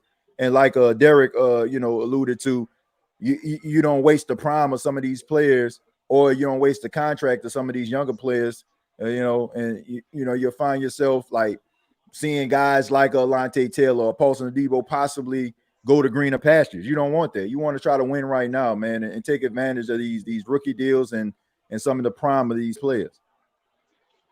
Same here. And also, before I get off, I got a question for you. Mm-hmm. Did you hear what Derek Carr said about this whole Jesse Bates interception thing? Oh man, no, Dalton, that made me sick to my stomach, man. I mean, why are you big up in your opponent like that? Like, I get it, man. Jesse Bates is an incredible player, one of the best safeties in the league. Some people argue that he is the best safety out there right now. But I'm not trying to big up in real time. Like, I'm not trying to dap you up while I have to beat you in order for me to solidify my position in the division. Like, I can holler at you in Cancun when the season is over. I didn't like that at all, Dalton. I wasn't a fan of it. What about you, man? I was like, come on, you really have to say that. Like it is really side-based. It's become a cesspool. Like, as much as I love the Saints, though, like, we don't deserve in the playoffs, though. Like, I mean, I don't feel like I'm just ready to Dennis Allen get out of here. Mickey Loomis, he needs to be gone. P. Carmichael, like, he never won the job. I mean, it should have been frustrating. Like I really hope the Falcons go to the playoffs, to be honest with you. Like, keep Arthur Smith. I don't care if they lose to the Cowgirls, the She-Girls, Packers, Lions, whatever, though. I want the Falcons to lose in the first round, no matter what, though. I'm just, like, keep Arthur Smith. It's time to get a new coach, to be honest with you. I think a lot of people feel that way. And you know how sad that is, man, when you want one of your bitter rivals to make the playoffs. Like, that's pretty sad stuff right there, man. Hey, Dalton, I got to tell you this, man. You got a lot of people in the chat. Every time you call in, everybody says that your voice, you remind them of Patrick Mahomes. Has anybody ever told you that you sound like Patrick Mahomes? Well, one of my friends did. Yeah, like you actually do, man. Every time you call in, you know, the chat always says that you sound like Patrick Mahomes. So I just wanted to put that on your mind, man. I don't know if anybody ever told you that, man. But you got anything else? Well, before I go, let you know, I'm actually from Texas. Just let y'all know that. I mean, so you are. It is Patrick Mahomes. We got Patrick Mahomes on the line. Look, I'm just playing, man. But hey, man, what part of Texas you from? What part of Texas you from, Dalton? I'm from, usually from Bonn, but now I'm living in Leonard, Texas. Okay, all right. What is that close to? What? I used to live in Dallas. I lived in Dallas for like 5 years. So what's that close to your hometown? It's like an hour and a half to Dallas. Okay, all right, man. Yeah, man. I stayed in Dallas for 5 years. I stayed out in Addison. Man, I'm very familiar with that Beltline Road and everything like that, man. But hey, I appreciate you chiming in, Dalton, man. It's always a pleasure to talk to you, man. And hear your football knowledge. I really do appreciate it, man. Hey, it's good talking to you, bro. And by the way, Who Dat Nation? And I got 3 words. Well, a lot of words. Fire Dennis Allen, Mickey Loomis, P. Carmichael. That's all I gotta say. Yeah, absolutely, man. Make sure you throw 4 touchdowns this weekend for the Kansas City Chiefs. Dalton, man, thank you so much, man. Call back anytime. All right, thanks, bro. You have a good day. All right, you too. Yeah, man. So we solved the mystery. He's from Texas. That is Patrick Mahomes. Like, look, you can call yourself Dalton, but that's Patrick Mahomes. We didn't solve the mystery. Shouts out to Damien in the chat. We didn't solve the mystery, man. It is Patrick freaking Mahomes. We had Derek Augustine and we had Patrick freaking Mahomes on the State of the Saints podcast. Ain't nobody about to tell me that different. And speaking of someone I love to talk to, great football mind, the young, brash, and also very, very honest, Mike. Man, Mike, what's going on, man? All right. There's something we got to discuss, right? Mm-hmm. Yeah, what you got? So the Saints, they have not been organized, as some people would say. And breaking news, y'all, Dennis Allen is not a good coach. Woola! Wow, we finally figured it out after 2 damn years. Wow, man. Right. Shut up, bro. But I'm not asking the Saints offense to be the 07 Patriots. I'm not asking the Saints offense to be the 2020 Chiefs. I'm asking the Saints offense to score in the red zone. Because, yes, you can move down the field and all, but what's the point of moving down the field if we're just going to have Blake Groupie and you don't even know if he's going to make it or miss it, go out there for a field goal, bro? There's some times where, the Saints offense, gets to the red zone and it's like 3rd and 3, and we run like a 1-yard dig route, and then it's like, what are you doing? Because and sometimes when the pass is thrown there, the defender's right there to cover up. You remember that Texans game? It was 4th down and 3. We needed 3 yards to keep the drive alive and keep the game alive. And what did Derek Carr do? Checking down the Camaro with 2 defenders right there to eat them up like a bologna sandwich. Like, I don't understand it. Like, it's not like you don't have to be a math genius to know. All you need is some common sense, right? And then you'll be good. But I forgot that we're talking about P. Carmichael, Dennis Allen, Derek Carr. So common sense is not in the dictionary. But I just want to ask every single person in this chat one question: If, say, you were playing your biggest rival, no ifs, ands, or buts. You're playing your biggest rival. And if you win the game, not only is it good for you in the division, but also in the head-to-head series. And you're playing your division rival. Say you are just stupid, right? And you throw a pick 6. Would you smile at the damn person who picked you off, or would you get your head in the game? Answer me that. I mean, of course, I get my head in the game, and I'm gonna be honest with you. You know what it remind me of, Mike? It's a little bit before your time, but before Drew Brees got here, you had Aaron Brooks as a quarterback, and Aaron Brooks, had this tendency of when he throws an interception, he seemed to smile. Like, what are you smiling at? You know what I'm saying? Like, it used to really like bother me, like to see this guy like make this type of mistake, but you still sitting up there smiling. Like, to me, that's arrogance. That's like, at least I'm getting a check. Like, that's the type of energy that Derek Carr comes with. And I'm not, like I said, I'm not trying to be your friend when I'm trying to beat you. Like, we can be friends after the game and dap it up or something like that as y'all getting on the bus, or I'm getting on the bus to go back to the hotel or to the airport. But I don't want to be your friend right now. And I'm definitely ain't trying to big up you for running 92 yards in the opposite direction for a touchdown and making me look like a complete idiot. Like, I'm not. Like, like when you saw the pick 6, Mike, what were your thoughts? And after the game, when he was big up in Jesse Bates, what did you think? So first, because I was talking with one of my friends, but he's a Bengals fan, so he doesn't really know what's going on. But I was talking with him, right? And then I look at the screen, and we're in the red zone, so I'm like, we might get 7 more points, or we're gonna go up 10-0, and then things are gonna be fine and dandy. We're gonna blow out the Falcons. Well, that did not happen, obviously. And then I look at the screen, and all I see is Jesse Bates running, and I'm like, what just happened? And I look at the replay, and I'm like, first of all, even if Jesse Bates didn't make that play, Jeff Okudah was right there. He was going to pick it off too. So it was like you were going to lose that battle either way.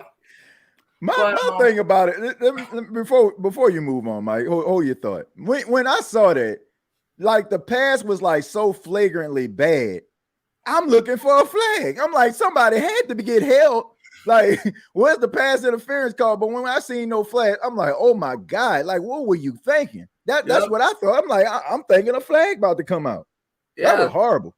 Yeah, because and I look at the replay and I'm like, okay, so where's the flag? Because I was with you. Because I was like, dude, there's no way you just threw that horrible of a pass. And then I look at the replay and I'm like, that's actually a legal play that you can actually do on a grown man on the football field. And then I'm like, Derek Carr, what are you doing? And I didn't even know he smiled at Jesse Bates because I was yelling, I was screaming, I wasn't even paying attention.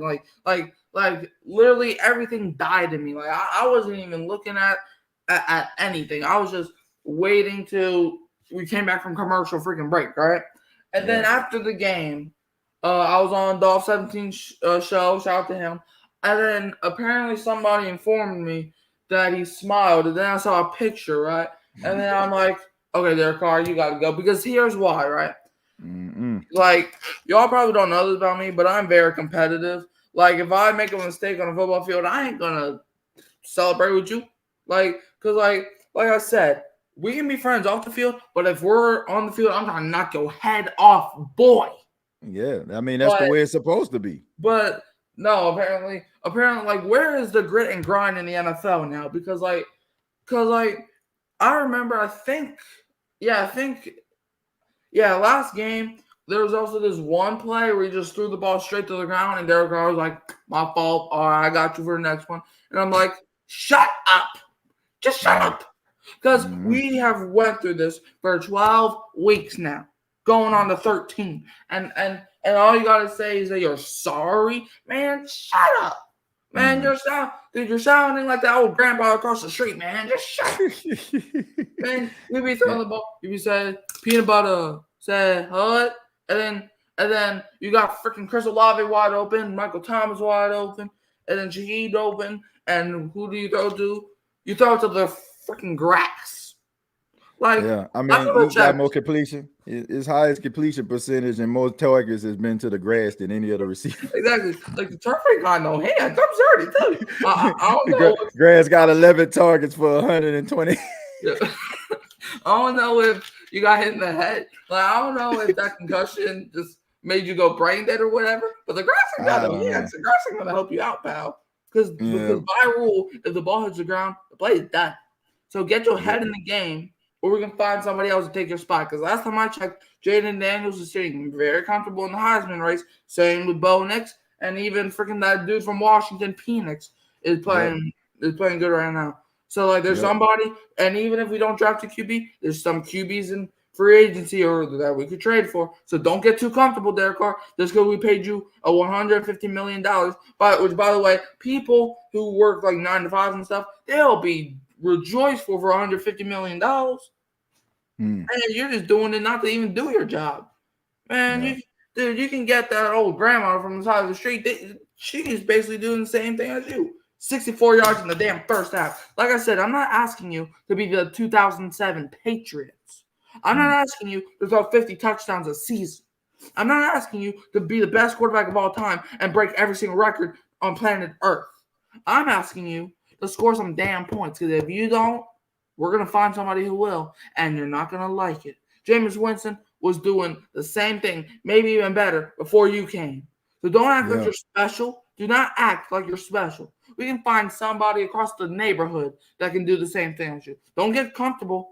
Somebody can just snap the fingers like that, and poof, your job disappears. Don't get too comfortable. And I'm watching you. Yeah, I mean, you keep playing like this, I mean, it's gonna be over before it starts. But Mike, thank you so much, man. Appreciate the call. Always love the passion, man, and the real that you come with every single time. Call back anytime, my friend.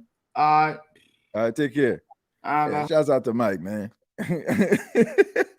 Yeah, man. I mean, look, you got more completions to the ground than you do the receiver. I mean, the ground is leading the league in receptions when Derek Carr throw the football. But anyway, before I get to Chosen, man, I got one more donation.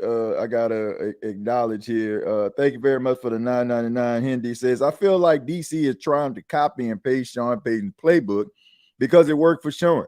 DC mentioned execution because he wants the coaches through Sean's system. He doesn't have an identity of his own. No, he don't. And that's the reason why he was hired, in my opinion.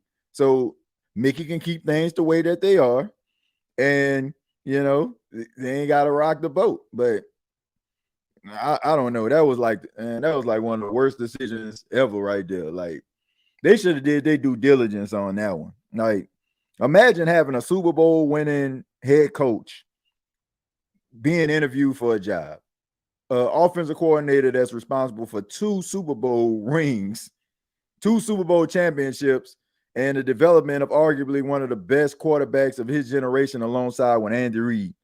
And you say, I don't want this guy with the 2 Super Bowls as a coordinator, and I don't want the guy with the 1 Super Bowl as a coach. I want this guy right here who went 8-28 as a head coach. Like, imagine that. Like, I don't know, man. It's like somebody saying, man, you can have any car you want right here. I got 3 cars for you. You can have this Bentley truck right here. You can have this Porsche, or you could have this Honda Civic 95. And somebody say, look, it ain't even worth discussing. Give me that Honda Civic. That's what it's like. Like, what are you? What? Like, give me that. The Saints chose this driver Honda Civic. They ride around in a Honda Civic with no hubcaps, cassette radio player. They ain't even switch out the cassette for the CD player. They ain't even go to the store. Y'all remember them CD? Y'all remember them cassette tapes that had the wire attached to it and you used to put the CD? They ain't even do that.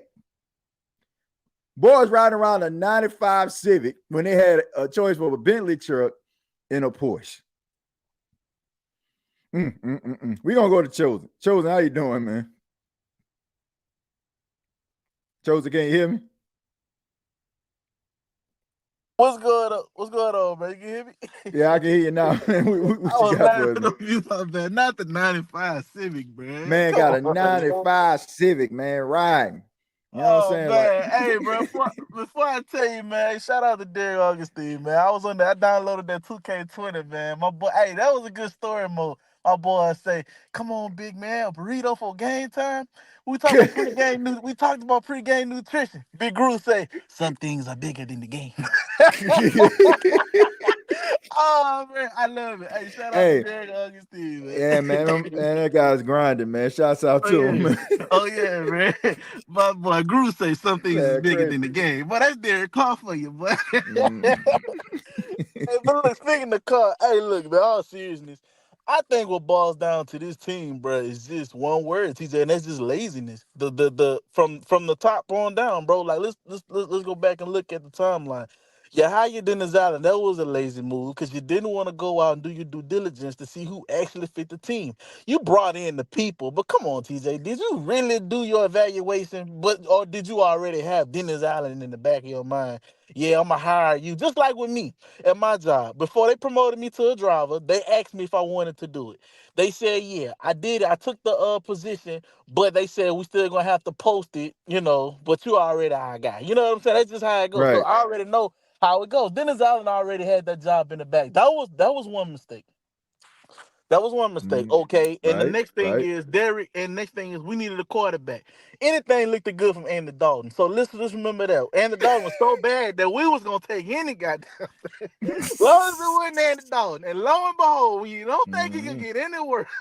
When I you mean, don't think everybody, it get any worse. people look at it. You know, like that picture where people like got them two fingers up to the next to the picture, and they reminiscing. That's how people looking at Andy Yeah, Dalton right yeah, now. yeah. I'm like they got the slow. They got the little raindrops falling on the window. Looking like a 90s R&B John B video. I miss you. I'm talking to you, babe. Bruh, it's terrible. And then if we go to Dennis Allen, we're looking for a quarterback. That was lazy because he didn't want to have to put in the work to coach up a quarterback. So what we gonna do? You gonna Right. draft a young talented quarterback? Or no, you gonna get a veteran quarterback who you feel like you ain't gotta tell him but to, hey man, go do this, and he gonna do it. Lazy, bruh. Lazy. Like it's hard for you to motivate this team. How could our team get motivated if our coach can't even motivate himself to do his own damn job? You know what I'm Man, saying? that It's man just could like barely motivate himself to get out his own car, go inside the exactly, bro. facility. Like, come on, man. Dennis Allen reminds me of a person who's looking for a car, like just like us, CJ. Let's say we looking for our car, right? We shopping for a car. What's the idea? To get the car, if you're looking for a used car, to get the car with the least amount of problems. If I have to do so much work to this car, I don't need to get it. And the car Dennis chose would have to be a damn Derek car, which is no, and my Ride around God, in the lemon of all lemons. 82 Vega, you know what I'm saying? Exactly, boy. Shoot. A 92 Acura. Yeah, right. You know what I'm saying? With the oil thing Yeah, dripping in the ride back. around boy the Saturn. Hey, Yeah. hey, TJ, quick note, bro. It reminded me, bro, when LSU played, when Southern played LSU, if you want to call it a game. Remember when Southern, they made it where Southern's going to play LSU, bro? Southern, let's just be real, Southern in the hood. You know what I'm saying? On this side, Southern in the hood, LSU is on Right. the nice side. Right. Somebody say, all right, y'all going to Southern, don't be dripping no oil in them cutlasses. Somebody dripping all on these people get concrete. Y'all need to take that back to Sunday. Somebody fan belt broke. You know what I'm saying? So need a new alternator.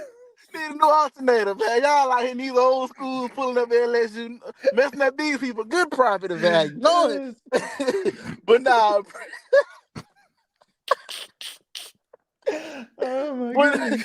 that's what we got, bro. Derek Carr is a hoopty, bro. Like, that's what we got. And don't get me wrong, like, it looks good, but don't count on it to get you far, bro. Like, it's good for parade time and homecoming, you know, but don't try to get on the highway. But I'm telling you though, bro, it's lazy though, bro. At the end of the day, it's laziness, bro. It's laziness. Like, our coaching staff and Poe, me, I talk so much cash money stuff about the Falcons. Oh Lord, TJ. I didn't want to go to work the next day. Like, I said, I know my team bad, but I'd be damned if we lose to these Falcons. I talk so much cash money. And the dude that worked with me every day for 12 hours a day, my partner, my right hand, he's a Falcons fan. I have to ride with this man all week, TJ. Listen to this man play back highlights of the game. When Desmond Ritter threw that pass to Brian to Bijan Robinson. Oh, it was a dot too. And then he gonna tell me, did you see that, bro? Did he catch it? Was that a dot or what? He gonna say, man, when y'all score, bro? When y'all score? He just messing with me, bro. I'm like, oh my God. Oh, bro, like You bold. it's hard, You bro. brave, boy.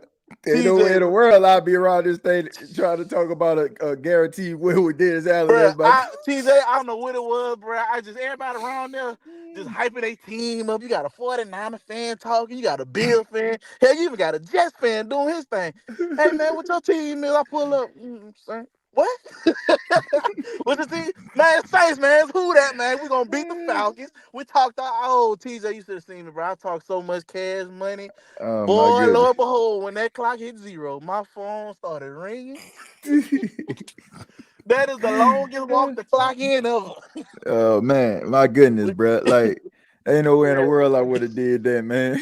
Oh, I think Man, I was fooling myself, TJ. Chosen, man. You the last caller of the night, man. We gotta go through some of these chats. I'm laughing at you. I'm laughing at the chat. Boy, Jack said, "Cause the."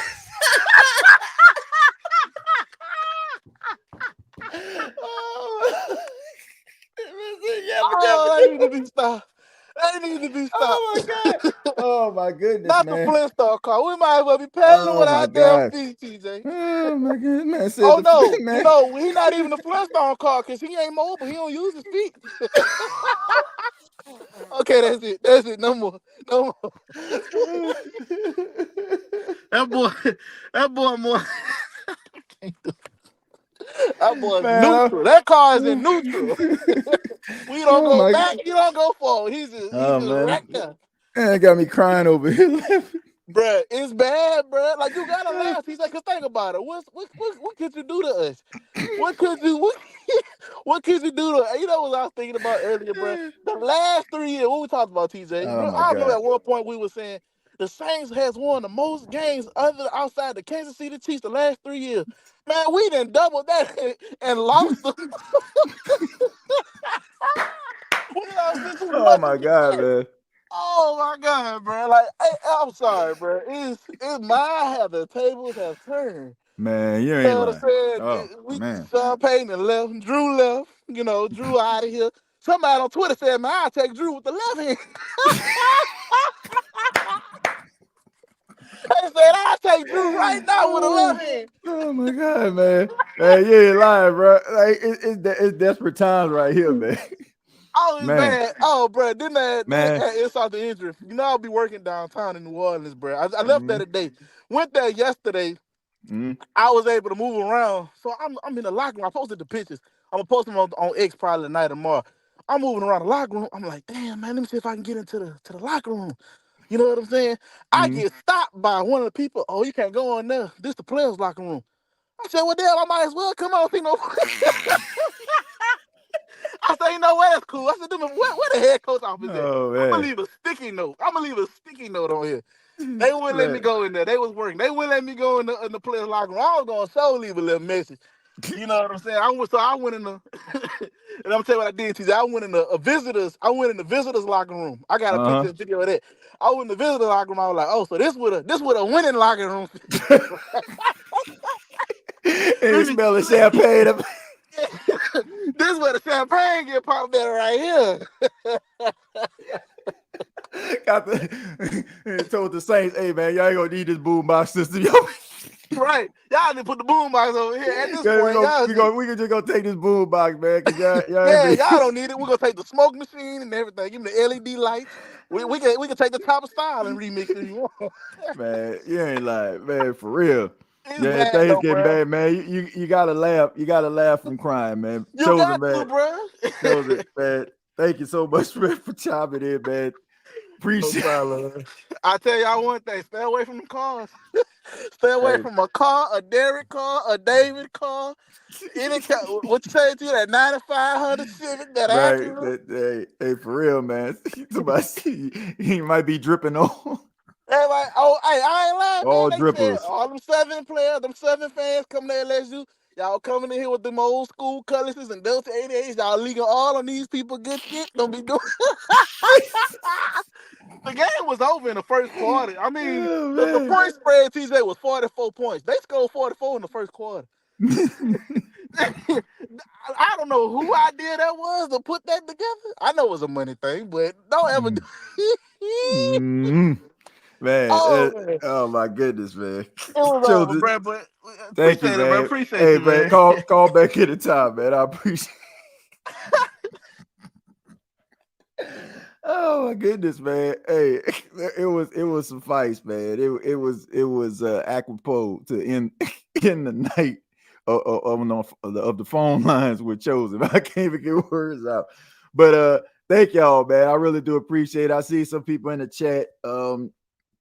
They was asking about the link, man. I apologize, man. We had a jam-packed show, man. If you were just tuning in and talking about the link, man, you missed the treat. So, like Blockbuster back in 95, since we talking about 95, be kind and rewind. You know what I'm saying? You can see how much fun we was having here.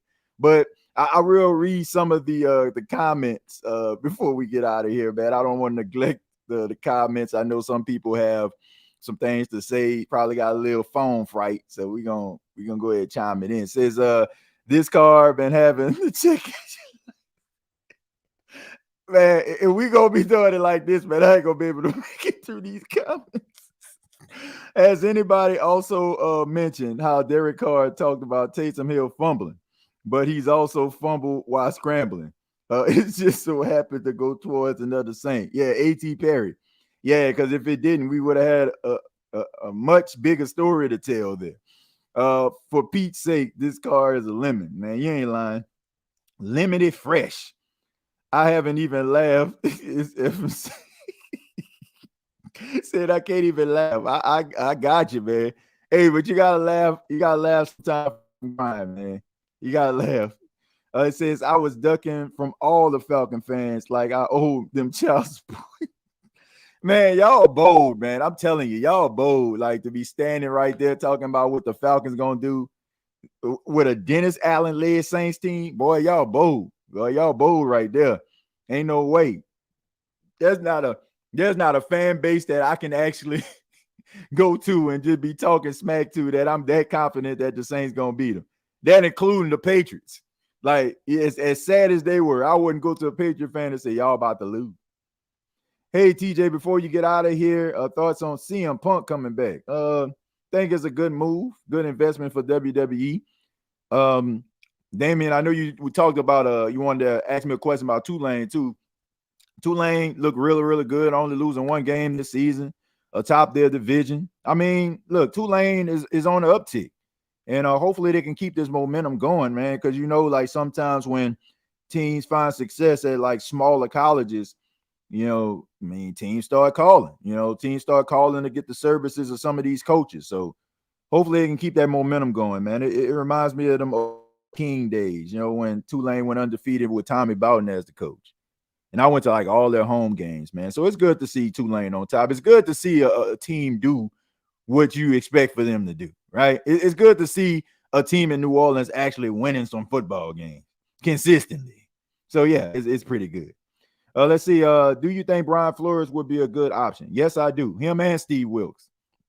Because Steve Wilkes should have been a head coach of the Carolina Panthers after them finishing 6-6 under his watch. But that's just me. Steve Wilkes, Brian Flores. Like I said, the coaches that I'm looking at are coaches that will embrace the opportunity. That will come in here and based on the same circumstances, be willing to turn it around. I just feel like a young coach is not going to look appealing. Like, seriously. Somebody tell you, okay, man, we want you to coach our team, the New Orleans Saints. I mean, we are known for offensive innovation for all the years of Sean Payton and Drew Brees, and we want you to help our quarterback, Derek Carr. They leaving. You know what I'm saying? Like, Derek Carr, excuse me, I got to go to the bathroom real quick. Saints management walk in the bathroom, the coach trying to leave out the window. Like, for real, man. Anybody, like, you're going to need a coach that will be willing to embrace this. And honestly, I feel like the Saints probably would go back and get Dennis Allen because nobody will want to be a part of this. Like, I feel like they will struggle with that. So you want to get a coach that will embrace this and don't feel like this is too much of an insurmountable climb for them. So that's how I feel. So to me, Harbaugh, Steve Wilkes, Brian Flores is a good coach. I think he deserves a second chance. And honestly, I mean, he got interviewed by the Saints. I mean, we all know that the Saints, when them interviews took place, they were like, womp, womp, womp, womp, womp, womp, womp. It's like on draft day. Have you ever seen draft day? And Kevin Costner ended up drafting Chadwick Boseman's character on there, and he reached in his pocket and he was like, I can't remember his name on there, but he was like, no matter what. It's like when they was interviewing Doug Peterson and Brian Flores and Eric Bieniemy, he kept looking in his pocket saying, Dennis Allen, no matter what. But thank you all so much for checking out the State of the Saints podcast. Much love to you. Shots at home, at work, wherever you are. Shout out who's on the job. Shouts out to Dalton, Derek Augustine, my guy Jerry. Shouts out to everybody that actually called in. I'm trying to remember everybody's name. Levante saying, man, just everybody that called in, man. If I didn't remember y'all, I apologize, man. No cap, no filter. I'm trying to remember everybody. It seemed like there was everybody. I don't think I missed anybody. Who did I miss? Mike, Chosen, man. Thank y'all, everybody that called in, man. This was a fire show. Like, this was very impromptu. The reason I ended up doing this show tonight was because everything that was going on social media, and I did a podcast at the radio station earlier today. I didn't take any phone calls. Based on everything that was going on, I thought it would be, just right to actually do a show. And I hope everybody enjoyed it. And if you did enjoy it, just hit the like button. All right. Hit the like button, subscribe to the channel. If this is your first time checking it out, we're a very interactive podcast, as y'all can see. We have a lot of fun here. We tackle some really serious situations, and we laugh in the process, man. So thank you all so much. Tomorrow, if you're not doing anything, I'm asking everybody, you go to youtube.com, search Roar of the Lion UK. I will be on the Roar of the Lion UK. That's a podcast focusing on the Detroit Lions in the United Kingdom, man, the United freaking Kingdom. The State of the Saints podcast going international tomorrow at 4:30 p.m. Eastern Standard Time. I'll be talking to them about the Saints Detroit Lions matchup. I'm excited about that. Also, for the month of December, man, the entire month of December, I just reached a deal with Bleacher Report. So I will be doing Saints live streams after every game for the month of December. And I will also be doing a reaction show the day after. Man, this podcast that came from a long way. And I thank each and every one of you for believing in me, supporting me, no matter what venture, and I appreciate that. And for all the new people out there that just stumbled across this channel just so happened because it was live, hopefully it won't be your last. And you can follow me on social media if you're on social media. You can follow me on Facebook.com, search Gumbo Pod Sports. And you can follow me on X, formerly known as Twitter, at TJAY Jones 8. Till next time, all I gotta say is, who that?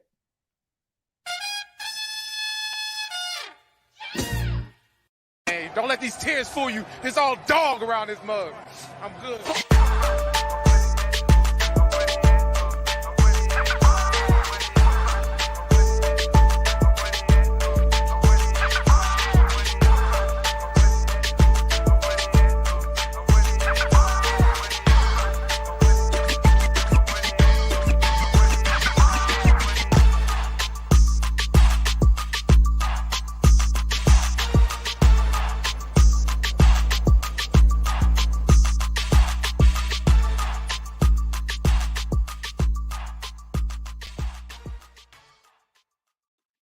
Hey, just because I seen Jared say this in the chat, I gotta hit it one time. Get your hand out of my pocket! Get your hand out of my pocket! Get your hand out of my pocket! Get your hand out of